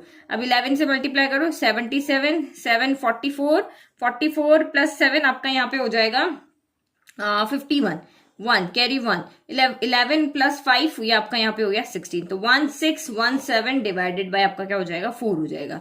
तो आप इसको डिवाइड करके देख लो, ये हो गया 4 टाइम 16, फिर 1 आएगा, लेकिन 1 4 टेबल 1 नहीं आता तो हम यहाँ पे 0 लगाएंगे। फिर 17 आएगा, 17 तो यहाँ पे 6 टाइम हो जाएगा, 1 बच गया, डेसिमल लगेगा, 2 टाइम जाएगा और फिर ये 5 टाइम, तो 406 centimetre cube. The volume of the cylindrical, sorry यहाँ पे 4 था, 4 4 था 16 ना, तो 404.25 सेंटीमीटर क्यूब। तो ये आपका आंसर यहाँ पे डी राइट है। और देखो आंसर हम चेक करो तो ये भी हमारा राइट है। The volume of the hemispherical cup, तो हेमिस्फेरिकल कप का वॉल्यूम क्या होता है 2/3 पाई आर क्यूब होता है। तो ये हो गया 2/3 पाई हो गया आपका 22/7, और उसका रेडियस कितना था 7/2 था। ये देखो आप यहाँ पे 7/2 था, डायमीटर दोनों का सेम ही है, तो ये हो गया 7/2 आर क्यूब है, तो 3 टाइम हम इसको लिख लेंगे 7/2 7/2 7/2। तो देखो 7 से तो एक 7 कैंसिल हो गया, एक 2 से आपका ये कैंसिल हो गया 11 टाइम, ये 2 से ये 2 कैंसिल हो गया, यानी 11 इंटू 7 7 आर 49/3 2 आर 6 हो गया। तो ये आपका यहाँ पे हो गया 99 का 9 कैरी 9 44 49 प्लस 4, तो ये आपका यहाँ पे हो गया 53। तो 53/6 हो गया, तो ये आपका हो गया 8 टाइम जाएगा, फिर 48 हो गया ना, 48 हो गया, 5 बच गया 59। तो ये हो जाएगा आपका यहाँ पे एक सेकेंड, तो 9 टाइम जाएगा तो 54 आ जाएगा, 54 आ जाएगा। तो अब देखो इसी को देख के हम अपना आंसर देख लेते हैं, हम पूरा आंसर निकालने की जरूरत नहीं। 89 आ गया ना, तो 89 से आप यहाँ पे देख लो कौन सा आंसर है, तो बी आंसर हमारा यहाँ राइट है। तो ये हमारा आंसर है। तो जब भी आपके ऑप्शन आपको दिए हुए ना, तो बस 2 नंबर मैच हो गए और उसको चेक कर लो। Which container had more juice and by how much, तो आपको बताना है कौन से कंटेनर में जूस ज्यादा है। तो देखो जो आपका सिलेंड्रिकल शेप का है उसमें 404.25 सेंटीमीटर क्यूब उसका वॉल्यूम है, और इसका वॉल्यूम है 89.83। बताओ किसमें जूस ज्यादा आ रहा है, सिलेंड्रिकल वाले में जूस ज्यादा आ रहा है, तो ये सिलेंड्रिकल है। अभी दोनों में से कितना ज्यादा आ रहा है, उसने पूछा ना हाउ मच कितना आ रहा है, तो आप इसको सब्ट्रैक्ट करो, 5 - 3 2, 12 - 8 4 हो गया, 13 - 9 आपका यहाँ पे हो गया 4, 9 - 8 हो गया 1, और ये 3 और 9 - 8 हो गया 1, 314.42। ये आंसर आपका राइट है। तो देखो यहाँ 89 आ रहा है, ये आ रहा है, ठीक है। तो कितना कौन सी शेप में ज्यादा है, सिलेंडर में ज्यादा है, और कितना ज्यादा है, तो 314.42। The height of the conical tent prepare to accommodate 4 student is. अब आपको यहाँ पे इस टेंट की, ये वाला जो आपका यहाँ पे टेंट है ना, इसकी हाइट आपको फाइंड करनी है। तो देखो आपको रेडियस यहाँ पे पता है, ये रेडियस हमें पता है, और ये हमें यहाँ पे क्या निकालना है, यहाँ पे हाइट को फाइंड करना है। तो ये देखो इस तरह से यहाँ पे एक राइट एंगल ट्रायंगल, ये हाइट हो गया और ये स्लांट हाइट होती है। तो इनमें क्या रिलेशन होता है कि एल स्क्वायर जो होता है वो H square plus R square होता है। तो मैं यहाँ पे, मुझे सिर्फ यहाँ पे रेडियस पता है, मुझे हाइट यहाँ पे नहीं पता है। तो हाइट मैं कैसे फाइंड करूंगी, तो आपको यहाँ पे यही कहा ना, हाइट ऑफ द कॉनिकल। तो हाइट फाइंड करने का यही फॉर्मूला है, लेकिन हाइट फाइंड करने के लिए मुझे एल फाइंड करना पड़ेगा, क्योंकि आर मुझे पता है, एच हमें वैसे ही फाइंड करना, और एल मुझे यहाँ पे फाइंड होगा तभी मैं इसको सॉल्व कर पाऊंगी। तो ये एल हम कहां से लेकर आएंगे, जो हमें एक और चीज दी हुई है वहां से हम एल लेकर आएंगे। ये आपका यहाँ पे क्या दिया हुआ है, एरिया दिया हुआ है यहाँ पे, ठीक है। तो यहां से हम फाइंड करें, देखो इस एरिया में से जब इन्होंने इस कोन को या शेप को जब बनाया, टेंट को बनाया था, तो उसमें से 1 मीटर स्क्वायर उनका वेस्ट हो गया था। तो एक्चुअल में जो आपका ये टेंट बना है, ये जो यहाँ पे टेंट बनाने में जो कैनवास लगा है, एक्चुअल में इसका एरिया कितना है, 550 मीटर स्क्वायर है। तो ये जो शेप है, ये जो कोन आपका ये इस तरह का शेप है, तो इस टेंट को जब आप यहाँ पे इस तरह से रखोगे, इस तरह से अगर हम इसको यहाँ पे रखेंगे, तो सिर्फ आपका यहाँ पे कौन सा आएगा, कर्व सरफेस एरिया आएगा, आपका सिर्फ यहाँ पे बेस एरिया थोड़ी ना आएगा। तो ये जो 550 है, ये आपका क्या है, कर्ड सरफेस एरिया है। और कर्ड सरफेस एरिया का हमें फॉर्मूला पता होता है, कर्ड सरफेस एरिया होता है आपका पाई आर एल होता है। तो पाई आर एल इक्वल टू 550 करके हम इसको सॉल्व करेंगे तो हमें यहां से क्या मिल जाएगा, हमें यहां से मिल जाएगा एल मिल जाएगा, क्योंकि आर तो हमें पता है, तो बस यही चीज हम लिख रहे हैं। देखो पाई आर एल आपको यहाँ पे गिवन है 550 मीटर स्क्वायर, तो हमें यहाँ पे एल फाइंड करना है। तो एल इक्वल टू क्या हो गया, 550 अपॉन पाई आर हो गया। तो एल इक्वल टू 550 पाई हो गया आपका 22/7, तो डिनोमिनेटर वाला ऊपर चला जाएगा। आर आपका कितना 7/2, तो ये 2 भी आपका ऊपर चला जाएगा। देखो इसके डिवाइड में आता है ना, तो डिनोमिनेटर होता है न्यूमरेटर में चला जाता है, तो इसे मैंने डायरेक्ट कर दिया, ठीक है। अदरवाइज आपका ये आएगा 550 डिवाइडेड में आपका ये होगा 22/7, और रेडियस आपका यहाँ पे कितना था, 7/2 था या 7 था, एक सेकंड, 7 मीटर है, तो यहाँ पे ये 7 ही रहेगा, ठीक है। अब सीधा इसे को कैंसिल ही कर दो, ठीक है, ये हमने सीधा इसको कैंसिल ही कर दिया। तो ये 22, ये 7 से ये 7 कैंसिल हो गया, तो 550/22 गए। 11 के टेबल में आया 2 टाइम, 11 के टेबल में 5 टाइम, और 0 2 के टेबल में आया आपका ये यहाँ पे 25, तो ये हो गया 25। अब हम यहाँ पे फाइंड करते हैं एच स्क्वायर इक्वल टू क्या हो जाएगा आपका, एच स्क्वायर इक्वल टू हो जाएगा L square minus R square, क्योंकि आपको ट्राइंगल में पता है कि ये हमारा एल होता है, ये एच होता है, ये आर होता है। तो आपको एच चाहिए तो एल स्क्वायर माइनस हाइपोटेनस के स्क्वायर में से बेस स्क्वायर चला जाएगा। तो एल स्क्वायर, एल आपका कितना आया, तो ये आया 25 का स्क्वायर, और आर कितना था आपका 7 का स्क्वायर हो गया। तो ये आप इसको स्क्वायर करके भी लिख लो, 25 का स्क्वायर में पता है 625 होता है, और 7 का स्क्वायर होता है 49 होता है। तो इसको ऐसे भी आप सॉल्व कर सकते हो, नहीं तो हम इसको a plus B, a minus B से भी इसको हम यहाँ पे सॉल्व करते हैं। 25 plus 7 a square minus B square, वैसे भी कर सकते हैं। और 25 प्लस 7, 25 माइनस 7, तो 25 प्लस 7 कितना हो जाएगा यहाँ पे 32 हो जाएगा, और ये हो जाएगा आपका 18, ठीक है। अब ये h कितना हो जाएगा, h इधर हो जाएगा स्क्वायर रूट, और प्लस माइनस दोनों आते हैं, बट हाइट हमेशा पॉजिटिव होती है, इसलिए हम यहाँ पे सिर्फ प्लस को लेते हैं। तो 32 इंटू हो गया 18, तो 32 क्या होता है, फैक्टर बना के देख लो, 32 होता है 2 पावर 5 होता है, और 18 क्या होता है, 18 होता है 3 इंटू 2 इंटू 3 की पावर 2 होता है। तो जिनके भी पेयरिंग होती है वो रूट से बाहर आ जाते हैं, तो यहाँ पे 2 पावर 1 है, मल्टीप्लाई में पावर क्या होती है, ऐड होती है, 5 प्लस 1 6 हो गया, 2 पावर 6 है तो बाहर आके 2 पावर 3 हो जाएगा, 3 स्क्वायर तो बाहर आके 3 हो जाएगा, तो 8 इंटू 3 हो गया, यानी कि 24 मीटर आंसर हो जाएगा। तो ये आंसर आपका राइट है। देखो यहाँ पे भी यही आंसर है, ठीक है। How much space on the ground is occupied by each student in a conical tent. तो अगर यहाँ पे देखो ये टेंट तो इसको कवर कर खा, लेकिन बैठेंगे कहाँ पे, इस ग्राउंड पे ही बैठेंगे ना, ऐसे सर्कल बनेगा वहीं पे बैठेंगे। तो आपको बताना है कि ईच स्टूडेंट को यहाँ पे कितना पोर्शन मिलेगा, तो उसको 4 इक्वल पार्ट में डिवाइड कर देंगे, इस तरह से 4 इक्वल पार्ट में डिवाइड कर देंगे, एक स्टूडेंट के लिए, दूसरे के लिए, तीसरे के लिए, चौथे के लिए। तो वो क्या यूज कर रहे हैं यहाँ पे, एरिया यूज कर रहे हैं ना, तो हमें इसका यहाँ पे क्या फाइंड करने पड़ेगा, एरिया। तो देखो how much space on the ground is occupied, तो ग्राउंड पे जो स्पेस है वो आपकी सर्कुलर फॉर्म में, तो ये पाई आर स्क्वायर, इसके ऊपर टेंट खड़ा हुआ है, ये तो सर्कल ही है ना, तो पाई आर स्क्वायर हो गया। तो पाई आर स्क्वायर सॉल्व करो, 22/7 इंटू रेडियस 7 इंटू 7, 7 से 7, 22 इंटू 7 हो गया 154 सेंटीमीटर स्क्वायर हो गया। लेकिन ये पूरी स्पेस है, लेकिन यहाँ पे कितने स्टूडेंट यूज करें, 4 स्टूडेंट यूज करें ना, तो ईच स्टूडेंट को कितना मिलेगा, ईच स्टूडेंट को यहाँ पे मिलेगा 154/4 हो जाएगा। तो ये आपका यहाँ पे हो गया 12 हो गया, 34 तो 8 टाइम, ठीक है, तो 38 यहाँ पे 5 मीटर स्क्वायर हो जाएगा। तो ये बी आंसर आपका 38 दिखते ही बस यहाँ पे टिक कर दो, ठीक है। तो ये हमारा सरफेस एरिया वॉल्यूम का हुआ फर्स्ट क्वेश्चन। अब यहाँ पे सेकंड क्वेश्चन देखो आप यहाँ पे, ठीक है। ये केस, ये एक फिगर यहाँ पे दिया हुआ है, एक फिगर आपका यहाँ पे। The Great Stupa at Sanchi is one of the oldest stone structure in India and an important monument of Indian architecture. ठीक है, it was originally commissioned by the Emperor Ashoka in the 3rd century BCE. Its nucleus was a simple hemispherical brick structure built over a relics of the Buddha. It is perfect example of combination of solid figure. A big hemispherical dome with cuboidal structure mounted on it. तो यहाँ पे आपको क्या कहा है कि इस shape के अंदर आपको यहाँ पे क्या दिखा हुआ है कि एक बड़ा सा यहाँ पे क्यूबॉइडल है, क्यूबॉइडल शेप है, और उसके ऊपर हमने इस हेमिस्फेयर को रखा हुआ है। तो इस तरह से आपका ये फिगर बनाओ। तो इस तरह से आपका क्वेश्चन है ना बुक के अंदर कि एक हेमिस्फेयर स्पेरिकल आपका एक क्यूबॉइडल शेप है और उसके ऊपर आपने एक हेमीस्फेयर को रखा हुआ है। इमेजिन करके देख लो, जैसे ये मेरा ये यहाँ पे ये क्यूबॉइड शेप है, ये क्यूबॉइड शेप का बॉक्स है, उसके ऊपर मैंने एक हेमीस्फेरिकल यहाँ पे इस तरह से क्या कर दिया, रख दिया। तो बस इसी तरीके से आपका ये क्वेश्चन है।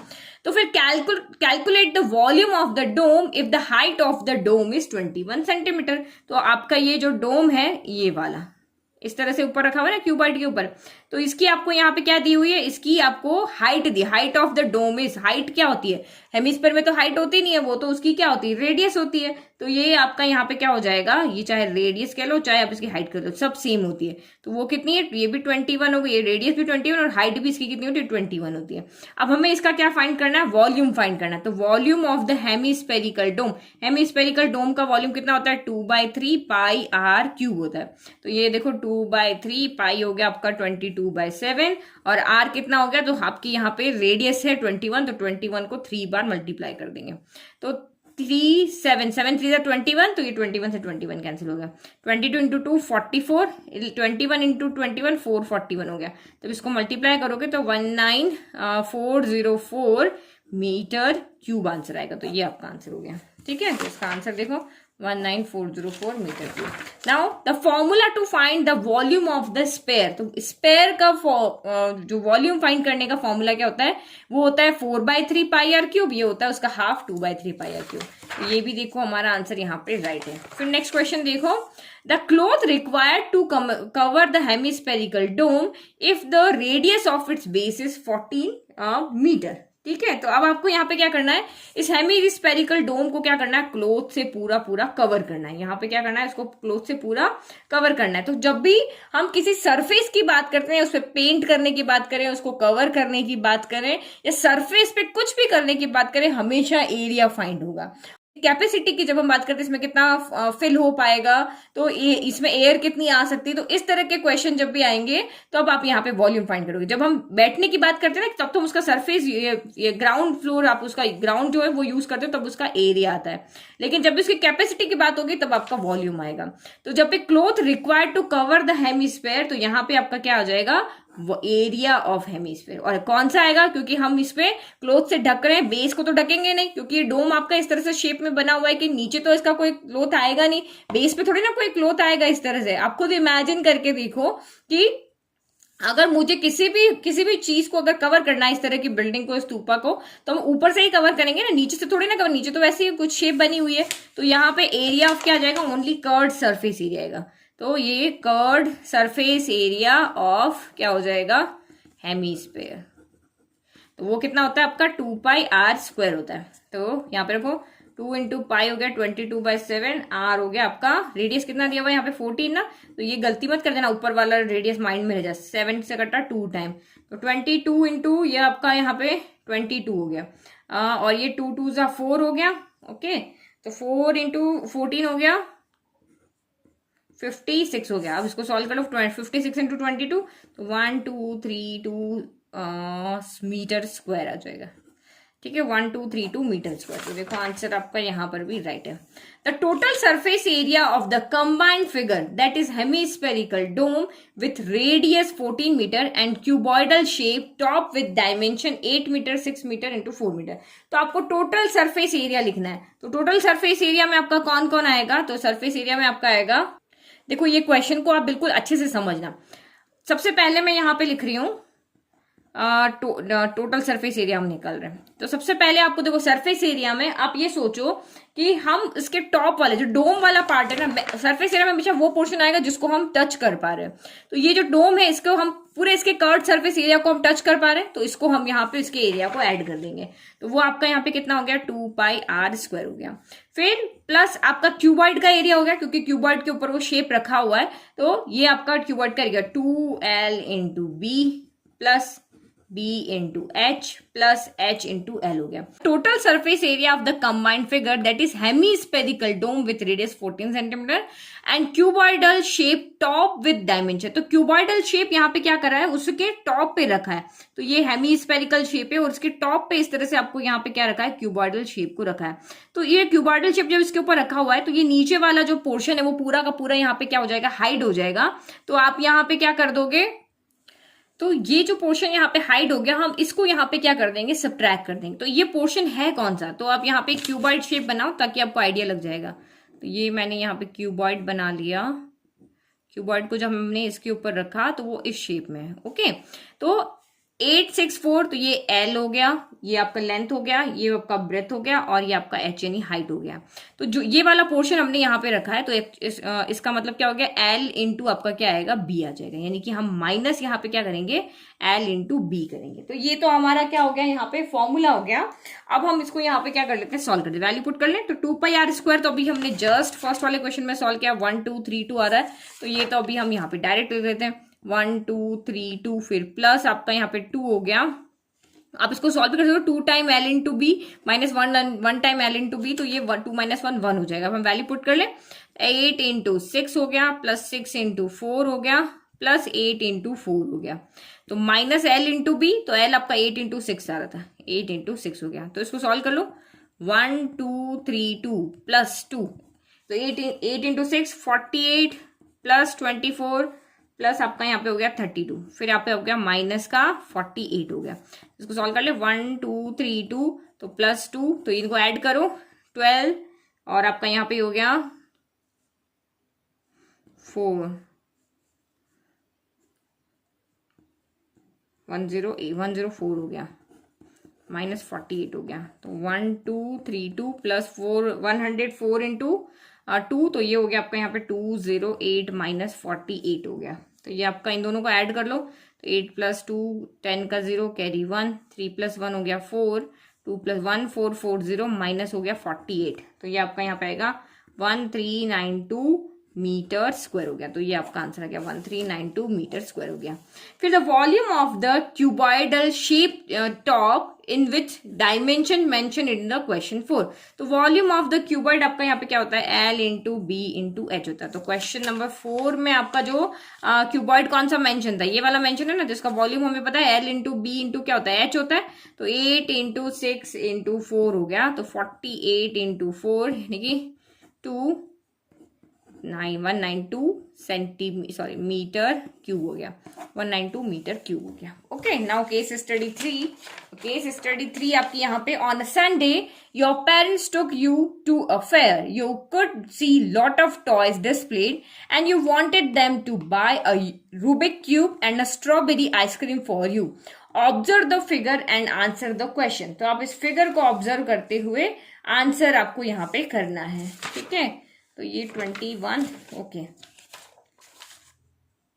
तो कुछ नहीं, दोनों फिगर आप देख लो, ये क्यूब है और मेजरमेंट कुछ दिए हुए नहीं, क्वेश्चन के अंदर मेजरमेंट दी, उसके अकॉर्डिंग सॉल्व करेंगे। ये क्यूब है और आपका ये आइसक्रीम का कोन है। ठीक है, इस पे एक हेमीस्फेरिकल शेप है, नीचे आपका कोन शेप है।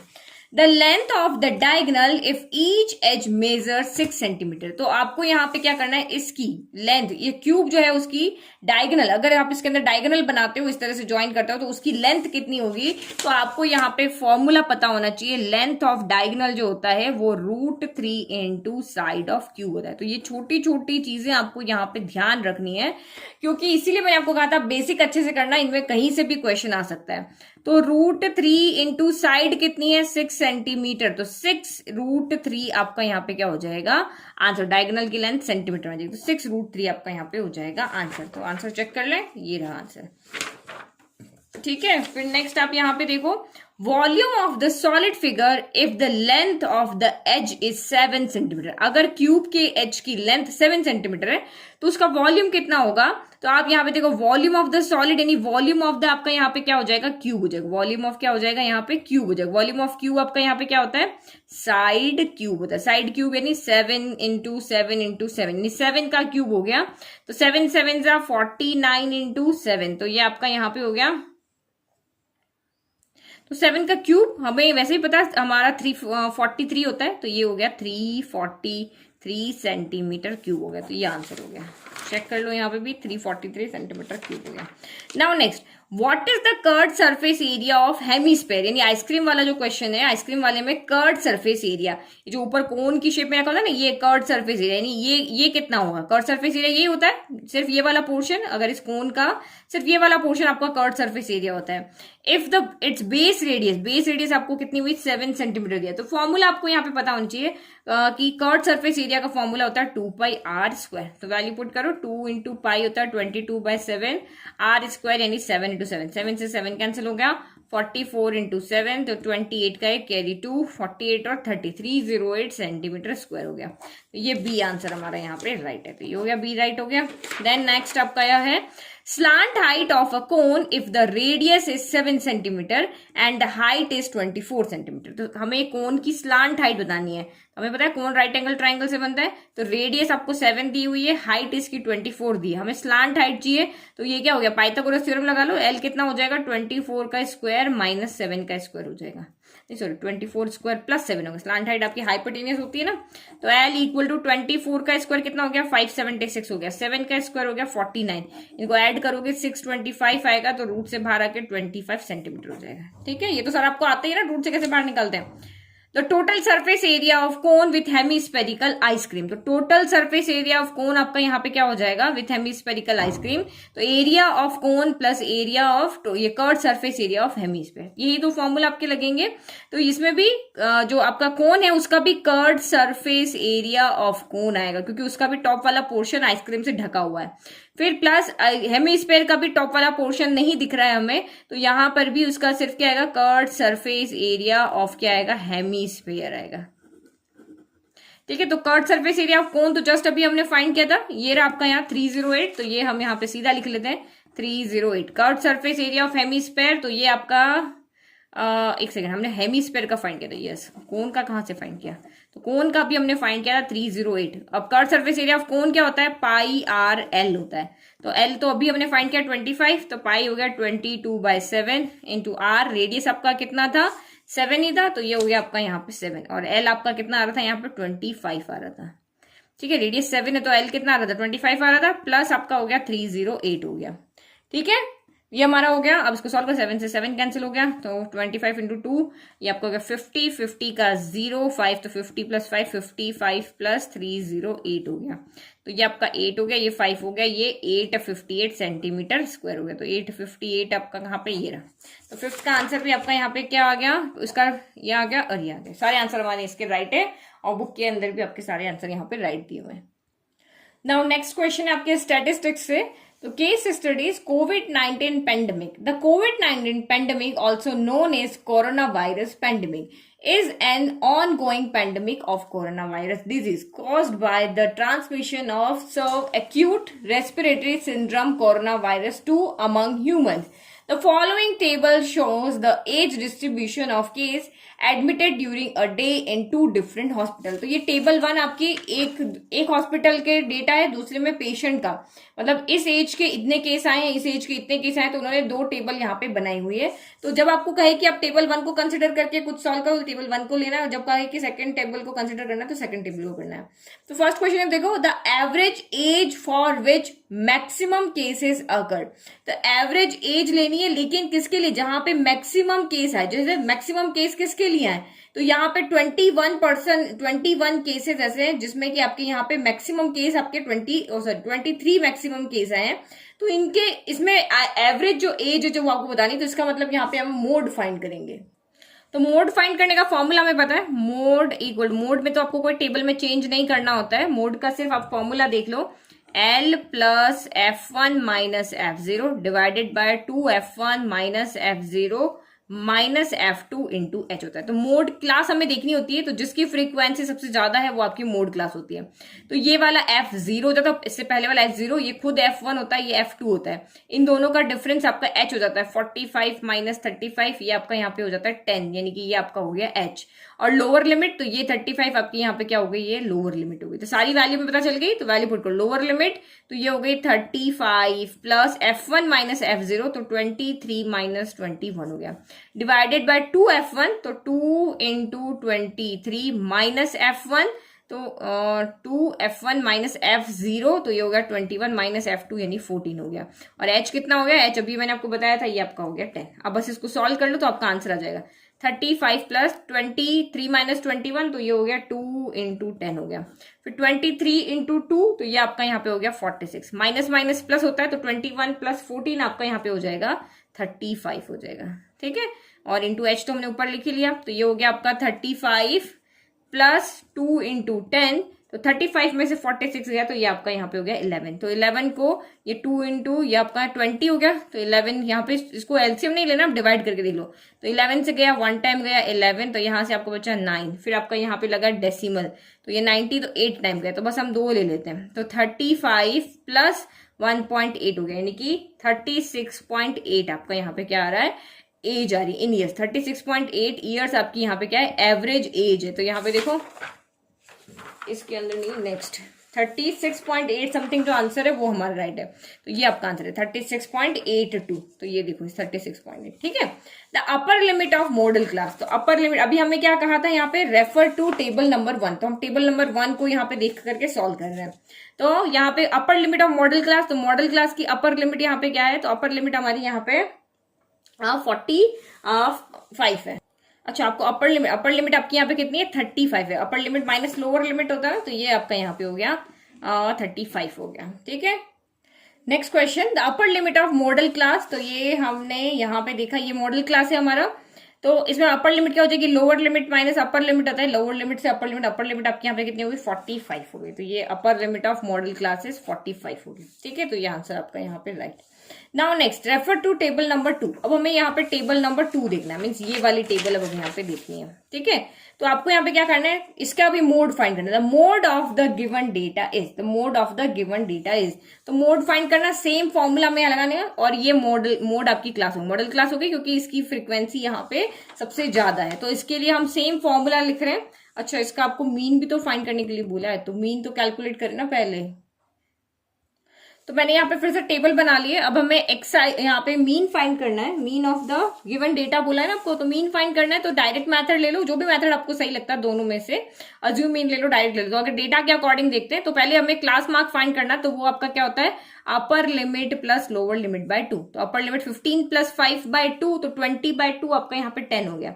बस एक आपको कैलकुलेट करना, बाकी सारे आप लिखते जाओ। तो इन दोनों सबके बीच में 10 का डिफरेंस है, तो पहला कैलकुलेट कर लिया। अब बस 10 प्लस 10 20, बार बार आप 10 ऐड करते जाओ। तो ये हो गया आपका 30, ये हो गया आपका 40, ये हो गया 50 और ये हो गया 60। तो देखो यहाँ पे डेटा को इतना बड़ा नहीं है, हम इजीली इसको मल्टीप्लाई कर सकते, तो हम डायरेक्ट मेथड से इसको सॉल्व कर लेते हैं। तो ये fi xi हो गया 10 इंटू 6, तो आपका हो गया यहाँ पे 60। फिर 11 इंटू 2, तो 220 हो गया। देन 21 0 एज इट इज, 3 1 3, 3 2 6 हो गया। फिर 20, तो ये 0 तो एज इट इज, 4 3 12 का 2 कैरी 1, तो ये हो गया आपका 920, ठीक है।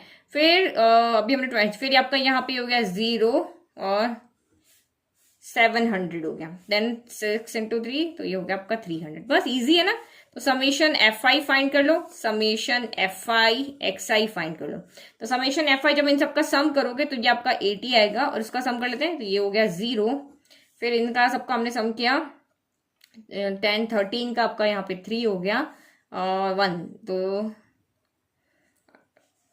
18 प्लस 10, तो 28 हो गया, 2830 आ रहा है। तो ये आपका मीन चाहिए ना, तो मीन आपका हमने डायरेक्ट मेथड से फाइंड किया। फॉर्मूला होता है summation fi xi divided by summation fi हो गया।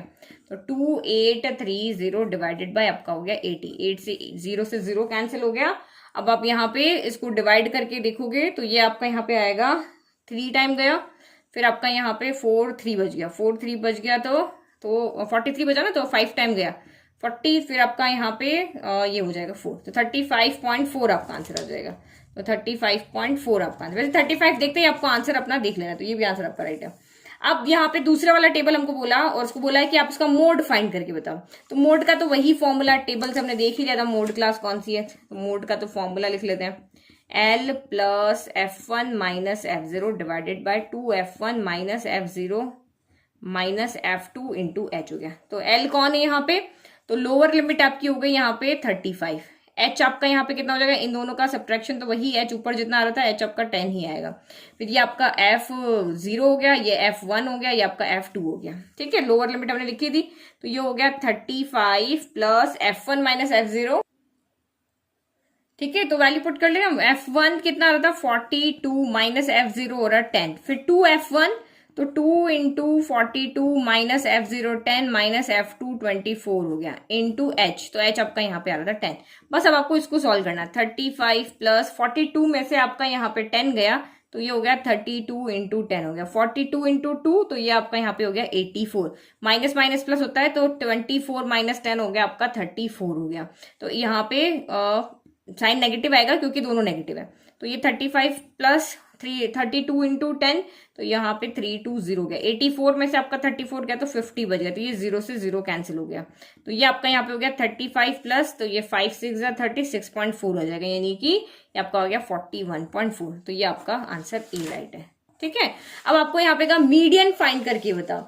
तो मीडियन फाइंड करने के लिए हमें एक टेबल और चाहिए होती है जिसको हम कहते हैं क्यूमुलेटिव फ्रीक्वेंसी कहते हैं। तो देखो अब यहाँ पे मैं अलग कलर से बना लेती हूँ ताकि आपको क्यूमुलेटिव फ्रीक्वेंसी इजीली दिख जाए। यहाँ पे एक टेबल बना लेती हूँ मैं CF। तो उसमें आपका यहाँ पे क्या होता है, 8 आपका एज इट इज आता है, 16 प्लस 8 24 हो जाएगा, फिर 24 प्लस 10 34 हो जाएगा, 34 प्लस 42 तो 4 प्लस 2 6 हो गया, और ये 76 हो गया। 76 प्लस 24 6 4 10 का 0 कैरी 1, तो ये हो गया आपका यहाँ पे 100, और 100 प्लस 12 112 हो गया। तो इसके लिए हमने ये क्यूमुलेटिव फ्रीक्वेंसी की टेबल बना ली। अब हमें यहाँ पे देखना होता है आपका n/2। तो n आपका यहाँ पे कौन होगा, n आपका होता है समेशन ऑफ सारी फ्रीक्वेंसी का सम। तो सारी फ्रीक्वेंसी का सम आपका यहाँ पे कितना आएगा, 112 आएगा। तो 112 n/2 यानी 1/2 यानी कि ये आ गया 5 टाइम गया, देन 12 तो 6 टाइम, यानी 56 से जस्ट बड़ी हमें यहाँ पे क्या देखनी होती है, क्यूमुलेटिव फ्रीक्वेंसी देखनी होती है। 56 से जस्ट बड़ी कौन सी क्यूमुलेटिव फ्रीक्वेंसी है, तो जो हमारी मोड क्लास थी वही हमारी यहाँ पे क्या है, मीडियन क्लास है। ठीक है, तो अब मीडियन क्लास का फॉर्मूला, मीडियन का फॉर्मूला लिख ले। मीडियन इक्वल टू हमारा यहाँ पे होता है L plus n/2 minus CF upon F into H हो गया। तो लोअर लिमिट हमारी वही 35 है, n/2 भी हमने कैलकुलेट किया 52 आ रहा है। CF क्या होता है, जो हमने अभी क्यूमुलेटिव फ्रीक्वेंसी बनाई है उससे जस्ट पहले वाला, उससे जस्ट प्रीसीडिंग वाला, छोटा वाला, तो ये आपका यहाँ पे हो गया 34 हो गया। फिर सम ऑफ यहाँ पे सॉरी फ्रीक्वेंसी, तो जो आपकी मीडियन क्लास है उसकी फ्रीक्वेंसी कितनी है, तो 42, तो ये आपका यहाँ पे हो गया 42 इंटू H कितना हो गया, H आपका यहाँ पे हो गया 10। ना उसको सॉल्व करो, 35 प्लस 52 में से 34 गया, तो आपका यहाँ पे कितना आ जाएगा, 52 था नहीं 56 था, 56 6 माइनस 4 आपका 2 हो जाएगा, 5 माइनस 3 2 हो जाएगा, इंटू 10 बाय आपका क्या हो जाएगा 42 हो जाएगा। तो ये आपका यहाँ पे हो जाएगा 35 प्लस 220 बाय 42 के। तो हम इसको 2 से कैंसिल करते हैं, ये 11 आ जाएगा, ये 2 2 4 ये आएगा। ठीक है, कैंसिल नहीं हो रहा है ये। तो 35 प्लस 110 बाय 21 हो गया। तो 110 में 21 से आप डिवाइड करोगे तो देखो 100 तो आ रहा है 5 टाइम, फिर 10 बच गया, फिर डेसिमल लगाया 0, तो अगेन आया आपका यहाँ पे 2 टाइम आ रहा है। यस, ठीक है, तो ये आपका यहाँ पे हो गया आपका 40.2 हो रहा है, तो ये 40.2 आपका आंसर आ गया। ठीक है, इजी। नाउ नेक्स्ट इसका देखते हैं। तो ये देखो, ये क्वेश्चन बहुत ही ज्यादा लेंदी, दो टेबल देके और क्वेश्चन को लेंदी बना दिया। नाउ नेक्स्ट देखते हैं। Now case 2, electricity energy consumption is the form of energy consumption that uses electric energy. Global electricity consumption continues to increase faster than world population, leading to an increase in the average amount of electricity consumed per person. तो ये तो आपका एक case हो गया जिसका अभी question से कोई मतलब नहीं, हमें तो इसमें सिर्फ टेबल चाहिए। A survey is conduct for 56 families of colony A. तो ये आपकी क्या है, फर्स्ट टेबल जो है आपकी कॉलोनी ए है, और सेकंड टेबल है वो आपकी कॉलोनी बी है। तो यहाँ पे भी 2 टेबल है हमारे पास। The following table gives the weekly consumption of electricity of these families. तो 16 फैमिलीज जो है वो 0 to 10 यूनिट खर्च करती है, 12 फैमिली इतना करती है, 18 इतना करती है। तो ये डेटा है, और ये आपके सेकंड फैमिली है। इसके अंदर आपकी 56 फैमिली ली हुई, तो इनका सम आपका 56 आएगा। समेशन एफ जो आएगा वो आपका कितना आएगा, 56 आएगा। और इसमें आपकी टोटल 80 फैमिली ली हुई, तो समेशन एफ यहाँ से आपका कितना आएगा, 80 आ जाएगा। ठीक है, और ये कॉलोनी ए, कॉलोनी बी। तो फर्स्ट वाला आपका टेबल है, the median weekly consumption is. फिर आपको मीन डिफाइन करना है, तो इससे अच्छा हम यहाँ पे किसी और पेपर में सॉल्व कर लें। तो ये मैंने यहाँ पे टेबल फिर से बना लिया। अब हमें मीडियन फाइंड करना है, तो मीडियन के लिए सबसे हमें पहले क्यूमुलेटिव फ्रीक्वेंसी फाइंड करनी है। तो क्यूमुलेटिव फ्रीक्वेंसी हम फाइंड कर ले। तो सबसे पहले आपका 16 आ गया, 16 + 2 तो ये हो गया 8 और 28 हो गया, 6 कैरी 1 तो ये हो गया 46 हो गया, 46 + 6 हो गया 52 हो गया, 52 + 6 हो गया आपका 56 हो गया, और लास्ट में 56 आ रहा है। तो वही अब मीडियन कैलकुलेट करना है, तो फॉर्मूला हमें पता है, मीडियन इक्वल टू होता है L + n/2 - CF / F × H होता है। एक की वैल्यू लिख लें। लोअर लिमिट, तो सबसे पहले हमें मीडियन क्लास चाहिए। मीडियन क्लास के लिए हमें सबसे पहले कैलकुलेट करना होता है n/2। तो n आपका कितना आ रहा है, 56 आ रहा है, तो 56/2 यानी कि 2 2 = 4 और ये 2 8 28 से जस्ट बड़ी आपको क्यूमुलेटिव फ्रीक्वेंसी देखनी है। तो ये आपका यहाँ पे क्या हो रहा है, मॉडल के मीडियन क्लास हो रहा है। अब मीडियन क्लास हो गया, तो अब हम यहाँ पे वैल्यू लिखते हैं। L कितना है, तो ये लोअर लिमिट L हो गया, ये आपका फ्रीक्वेंसी हो गया, ये आपका यहाँ पे CF हो गया, ठीक है। और तो हमें कुछ चाहिए नहीं है, तो बस हम यहाँ पे मैंने फिगर में बता दिया, यही वैल्यू रख लेते हैं।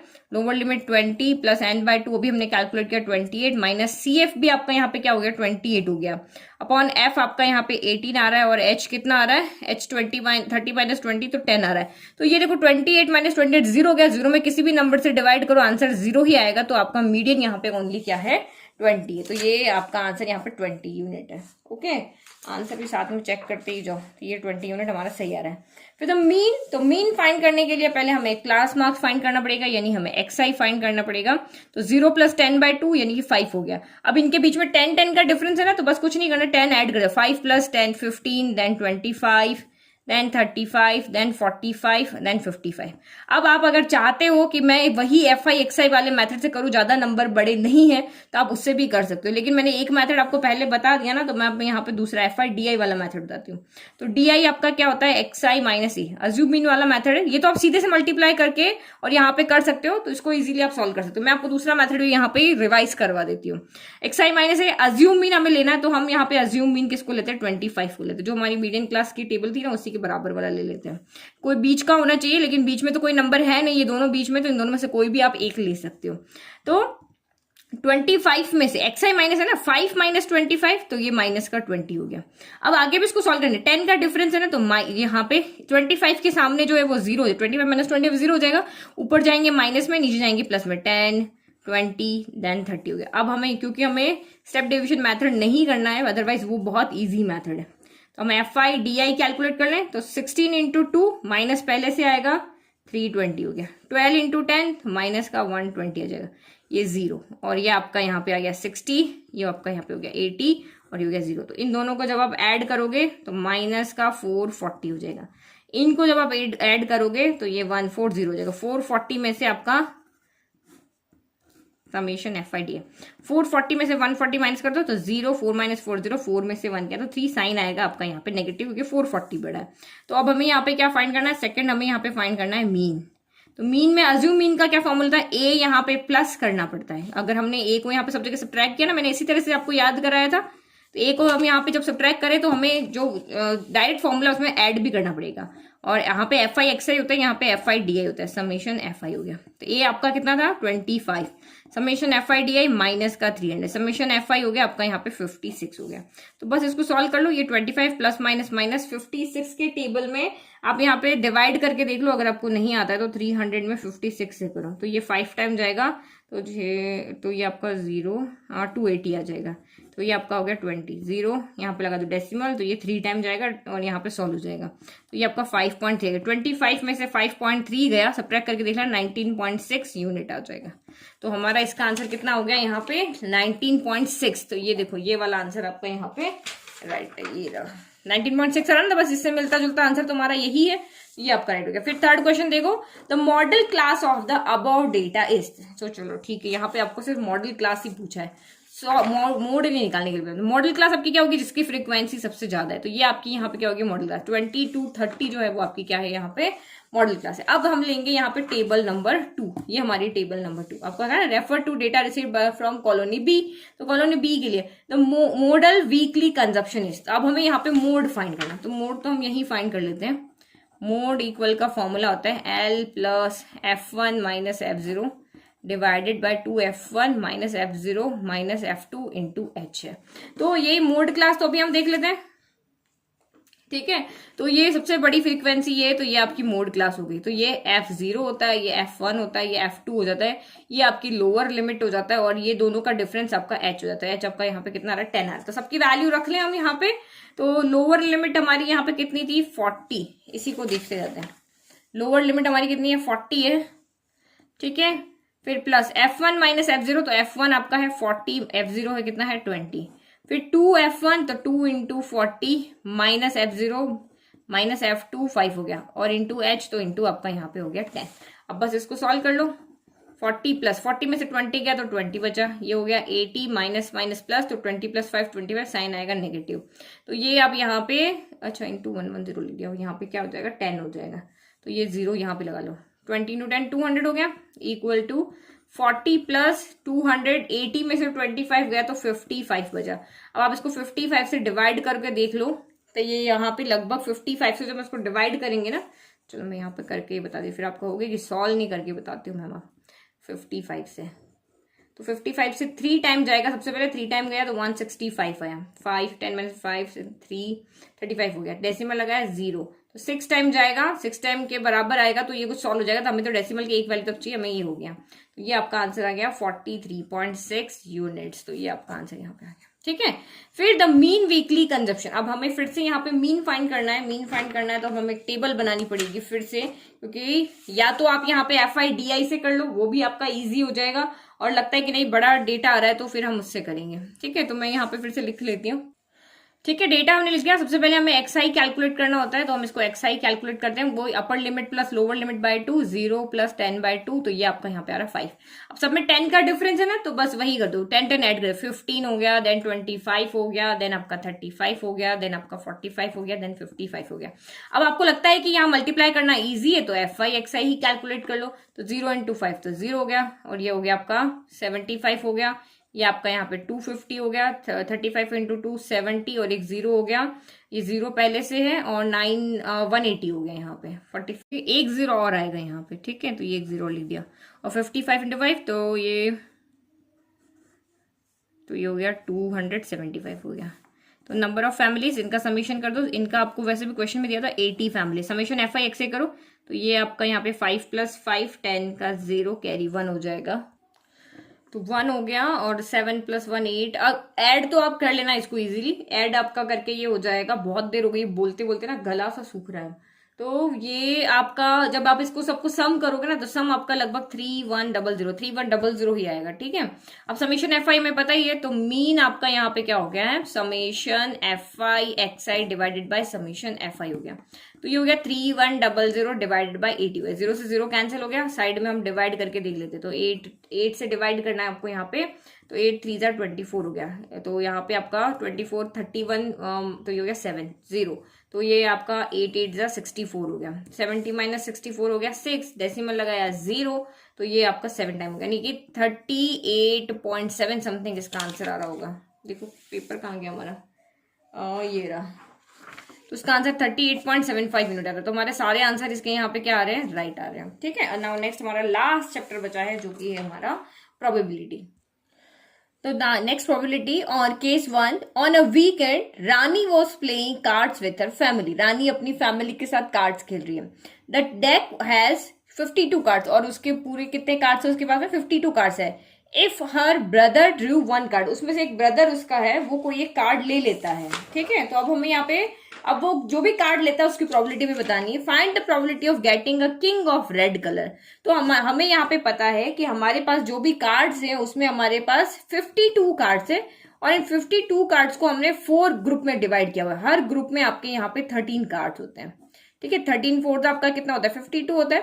तो 13 कार्ड आपके रेड हार्ट के होंगे, फिर आपके रेड कलर के डायमंड के होंगे, ब्लैक कलर का स्पैड होगा, जो इस तरह से उल्टा हार्ट जो होता है ना, उसको हम यहाँ पे स्पैड करते हैं। ये कौन से कलर का होता है, ब्लैक, और ब्लैक कलर का ही आपका इस तरह से ट्री जैसा बना होता है, इसको हम कहते हैं यहाँ पे क्लब। तो ये 13 तरह के कार्ड होते हैं। इनमें थ्री फेस कार्ड होते हैं। 13 कार्ड है ना, उसमें 3 फेस कार्ड होते हैं। 3 फेस कार्ड होते हैं, किंग होता है, क्वीन होता है और जैक होता है। ये 3 फेस कार्ड होते हैं। बाकी 10 आपके नंबर कार्ड होते हैं जिसपे अल्फाबेट भी लिखे होते हैं, यानी इस पे ए लिखा होता है। बाकी आपके 1 2 क्या होते हैं, 9 कार्ड होते हैं। इस तरह से आपके नहीं 1 2 आपके यहाँ पे कितने होते हैं, 1 नहीं होता इसमें, 1 हमारा एस होता है, फिर 2 से लेकर के 10 तक आपके ये कार्ड होते हैं। ठीक है, तो ये सारे 10 हो गए और ये 11 12 13 ये सारे इस तरह से कार्ड होते हैं। Find the probability getting a king of red colour. तो रेड कलर हमारे पास 2 है और इसमें भी रेड कलर का किंग होगा, इसमें भी रेड कलर का किंग होगा।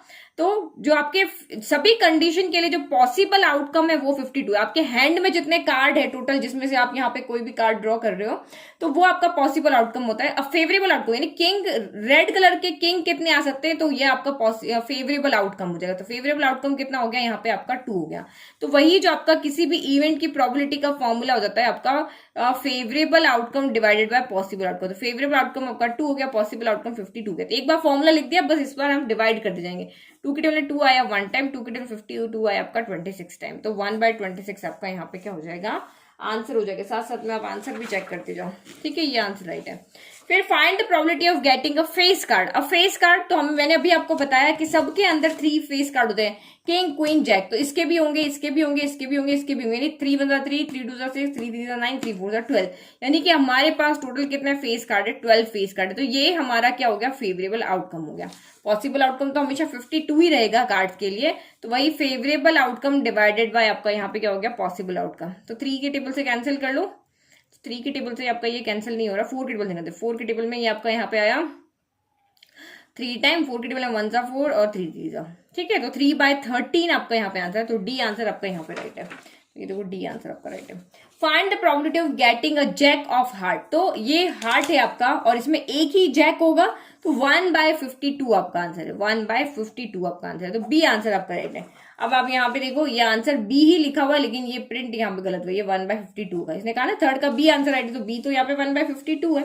Find the probability of getting a red face card. तो रेड फेस कार्ड चाहिए, तो रेड कलर के 3 फेस कार्ड यहाँ है, 3 फेस कार्ड यहाँ है। तो 3 + 3 कितना हो गया आपका, यहाँ पे 6 हो गया। तो रेड फेस कार्ड आपके 6 है, तो यही आपका फेवरेबल आउटकम है। तो यहाँ पे हो जाएगा 6 बाय आपका हो जाएगा 52। तो नाउ इसको सॉल्व करो, 2 3 जा 6, 2 2 जा 4, 1 2 6 जा 12। तो 3/26 आपका आंसर है और यहाँ पे कोई भी आंसर नहीं है। तो यही आपका face card, red face card के लिए यही आंसर आपका यहाँ पे होगा। तो यहाँ पे आंसर 3/13 पता नहीं कैसे दिया हुआ है। ठीक है, 3/13 आंसर तो आपका टोटल फेस कार्ड है ना, उसका आंसर है। ये आंसर गलत है ना, रेड फेस कार्ड का तो 6/52 ही होगा। ये हमारे पास टोटल फेस कार्ड किसके, उसका आंसर 3/13 है हमारा। ठीक है, तो इसका आंसर यहाँ पे हमें दिया हुआ है रॉन्ग। फिर नेक्स्ट पे find the probability of getting a spade. तो स्पेड हमारे पास टोटल कितनी है इसके अंदर, तो अभी मैंने आपको बताया था ना कि ये आपकी स्पेड है, तो यहाँ पे टोटल 13 स्पेड है आपके पास में। तो इसकी प्रोबेबिलिटी कितनी हो जाएगी, टोटल हमारे पास स्पेड होती है 13, तो ये आपकी 13, तो यही आपकी फेवरेबल आउटकम होगी। तो यही 13 बाय आपका 52 हो गया। 13 के टेबल में 13 आया 1 टाइम, 52 आया 4 टाइम। तो इसका आंसर आ गया D 1/4। तो देखो ये आंसर भी इसका यहाँ पे राइट है। 4 राइट है, एक आंसर आपका यहाँ पे रॉन्ग है।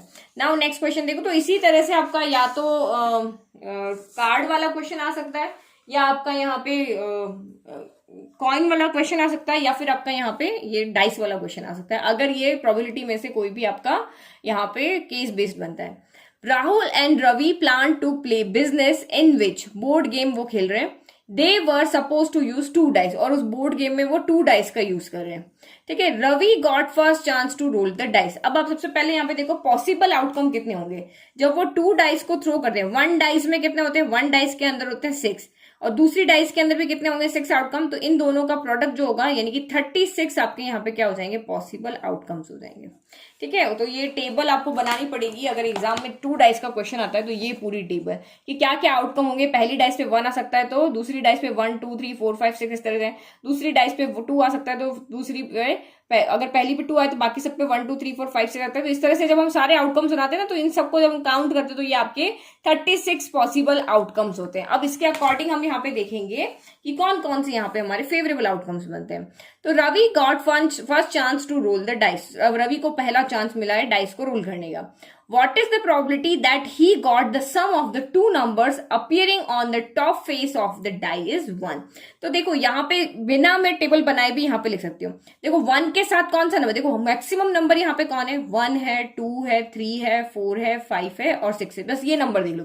देखो 1 के साथ में अगर मैक्सिमम नंबर को ऐड करें तो फिर मेरा 7 ही आता है, तो 1 के साथ तो कोई भी नहीं आ सकता। 2 के साथ यहाँ पे हमें क्या लिखना है, sum of the number appearing, what is problem that he got the sum of two numbers appearing on the top face of the dice is only 8 आना चाहिए। तो आपको पता है ना 2 + 6 8 होता है, तो या तो 2 पहले पे 2 दूसरे पे 6 आ जाए, या फिर आपका दूसरे पहले पे 6 दूसरे पे 2 आ जाए। अब 3 के साथ किसको ऐड करेंगे कि 8 आए, तो 3 के साथ 5 को ऐड करेंगे, तो 3,5 हो गया, और फिर 5,3 उल्टा भी लिख सकते हैं। फिर 4 के साथ किसको ऐड करेंगे, तो 4 के साथ हम यहाँ पे 4 को ही ऐड कर सकते हैं। एक पहली डाइस पे भी 4 आ जाए, दूसरी डाइस पे भी 4 आ जाए, और जो यहाँ पे नंबर रिपीट हो रहे हैं वो वहां पे एक ही होता है। इस तरह से नहीं होगा कि 4 4 एक और होगा। तो कितने हो गए यहाँ पे, 1 2 3 4 5। तो इसका आंसर आपका क्या हो जाएगा, ये आपके यहाँ पे हो गए फेवरेबल आउटकम्स हो गए। तो ये हो गया आपका 5/36 हो गया। तो ये फर्स्ट वाला आंसर इसका यहाँ पे राइट है। तो ये बी ऑप्शन आपका राइट है, ठीक है। फिर राहुल गॉट नेक्स्ट। अब पहले रवि को चांस मिली, उसने उसकी प्रोबेबिलिटी देख ली। अब राहुल को चांस मिली है, what is the probability that he got the sum of two numbers appearing on the top face of the dice is 13। तो अगर ये दो डाइस है, यहाँ पे पहली डाइस के ये नंबर है, दूसरी डाइस के भी आपके यहाँ पे यही नंबर है 1 2 3 4 5 और 6। तो आप मुझे बता सकते हो यहाँ पे किसी का भी सम, मैक्सिमम जो सम है वो यहाँ पे 6 + 6 12 हो सकता है। 12 से ज्यादा यहाँ पे हो ही नहीं सकता है। तो ये इम्पॉसिबल आउटकम, इम्पॉसिबल आउटकम की प्रोबेबिलिटी क्या होती है आपकी, 0 होती है। जो चीज पॉसिबल ही नहीं है, यहाँ पे सम कभी 13 आ ही नहीं सकता, तो ये इम्पॉसिबल हो गया। इम्पॉसिबल की प्रोबेबिलिटी होती है 0, ठीक है। Now it was Ravi's turn. अब फिर से रवि का चांस आ गया। He rolled the dice, what is the probability that he got the sum of the two numbers appearing on the top face of the dice is less than और equal to 12। तो ऐसा कोई भी number आए, जो dice पे जो भी नंबर आ रहा है ना, उसका सम लेस देन इक्वल 12 है। तो हमें पता है सारे ही नंबर का सम क्या है, या तो वो 12 से छोटा है या फिर वो 12 के इक्वल है। तो जो जितने भी 36 जो भी पॉसिबल आउटकम है वही हमारे यहाँ पे क्या है, फेवरेबल आउटकम है। तो 36/36 हो जाएगा। पॉसिबल आउटकम भी 36, फेवरेबल आउटकम, क्योंकि ये जो 36 हमने यहाँ पे नंबर्स दिखाए हैं वो सारे इस कंडीशन को फुलफिल करते हैं। तो ये आपका श्योर यहाँ पे ये हो गया 1। इसकी प्रोबेबिलिटी कितनी हो जाएगी, 1, श्योर इवेंट हो गया, ठीक है। Rahul got next chance. What is the probability that he got the sum of the two numbers appearing on the top face of the dice is equal to 7? तो 7 हमें यहाँ पे सम बनाना है, ठीक है। तो आप यहाँ पे देखो 1 के साथ क्या लिख सकते हो, 6 लिख सकते हो। 1 के साथ 6 आ जाएगा। अब इसका उल्टा भी लिख लो, या फिर 1/1 लिखो। 2 के साथ आपको यहाँ पे क्या लिखना पड़ेगा, 5। फिर 3 के साथ आपको यहाँ पे क्या लिखना पड़ेगा, 4। फिर 4 के साथ आपको यहाँ लिखना पड़ेगा 3। फिर 5 के साथ आप यहाँ पे क्या लिखोगे, हमें 7 बनाना है ना, तो 5 के साथ आप यहाँ पे 2 लिखोगे, और 6 के साथ यहाँ पे 1 लिखोगे। बस इससे आगे तो कहीं जा नहीं सकते। तो ये आपके हो गए फेवरेबल आउटकम। तो 1 2 3 4 5 6, तो 6 अपॉन हो गया आपका 36। 6 आया 1 टाइम, 36 आया 6 टाइम, यानी कि 1/6 इसका आंसर है। तो 0 भी ठीक है, 1 भी ठीक है, 1/6 भी ठीक है, ठीक है। Now it was Ravi's turn. अब किसका टर्न आया, रवि का टर्न आया। He rolled the dice. अब उसने रवि डाइस को रोल किया। What is the probability that he got the sum of the two numbers appearing on the top face of a dice is greater than 8। अब हमें greater than 8 लिखना है। तो आप यहाँ पे देखो, मैं 1 के साथ किसी भी इस वाले में से किसी भी नंबर को लिख सकते हैं कि 8 आए। तो 1 + 6 मैक्सिमम लिखो तो भी 7 आता है। तो 1 के साथ कोई नहीं आएगा। फिर 2 के साथ लिखें तो 2 के साथ भी मैक्सिमम 6 लेके, तो 6 + 2 तो 8 ही आ रहा है, ग्रेटर देन नहीं आ रहा है। तो हमारा 3 से स्टार्ट होगा। 3 प्लस आपका यहाँ पे क्या हो जाएगा, 5 हो गया, तो 8 आ रहा है। लेकिन 3 + 6 मेरा यहाँ पे क्या आ रहा है, 9 आ रहा है। तो वो मेरा यहाँ पे लिख सकते हैं। तो आप इस तरह से लिख लो। मुझे 1 नहीं ले सकते, 2 नहीं लिखते। हम 3 के साथ क्या लिखेंगे, 3 के साथ 6 आपका 9। फिर 4 के साथ आप यहाँ पे देखो, 4 + 4 8 होता है। 4 के साथ 5 लिखोगे तो बड़ा है, 4 के साथ 6 लिखोगे तो भी बड़ा है। फिर 5 के साथ लिखो, 5 के साथ हम 4 लिख सकते हैं, 5 के साथ हम 5 को भी ले सकते हैं। देखो 4 5 इस तरह से आप अरेंज करना देखोगे तो टेबल बनाने की भी जरूरत नहीं है। फिर नेक्स्ट आप 6 के साथ लिखो, तो 6 के साथ हम 3 लिख सकते हैं। 6 + 1 7 होता है, 6 + 2 8 होता है। हमें बड़ा चाहिए तो 6 के साथ 3 ले सकते हैं, 6 के साथ 4 लिख सकते हैं, 6 के साथ 5 लिख सकते हैं, और 6 के साथ हम यहाँ पे 6 भी लिख सकते हैं। बस इससे ज्यादा आपको कोई नंबर नहीं आएंगे। तो फेवरेबल आउटकम आपके कितने हो गए, 1 2 3 4 5 6 7 8 9। एक कुछ शायद मिस तो नहीं किया, यस एक यहाँ पे मिस कर दिया ना। यहाँ पे 5 के साथ 6 भी तो आ सकता है। तो ये टोटल आपके क्या हो गए, 10 हो गए। 10 बाय हो गया 36। तो ये 2 के टेबल में आया 5 टाइम, और 2 के टेबल में आया आपका यहाँ 8 टाइम, तो 5/18 आपका आंसर राइट है। ठीक है, तो ये सारे हमारे केस बेस्ड क्वेश्चन हो चुके हैं सॉल्व। पीडीएफ आपको चाहिए तो लिंक आपको डिस्क्रिप्शन बॉक्स में मिल जाएगा, वहां से जा करके आप इन पीडीएफ को डाउनलोड कर लेना और बैठ के इनको सॉल्व कर लेना। तो ये बहुत इंपॉर्टेंट क्वेश्चन है, बहुत डिफरेंट टाइप के क्वेश्चन हमने देखे हैं। तो सेम क्वेश्चन ना आए भले एग्जाम में, लेकिन सिमिलर क्वेश्चन आपके जरूर एग्जाम में आ सकते हैं, तो उस पर आपको वर्क करना है। अभी इन यानी कि ये लगभग आपके 30 से भी ज्यादा क्वेश्चन है, और इससे पहले मेरे 90 से ज्यादा क्वेश्चन अपलोड हो चुके हैं।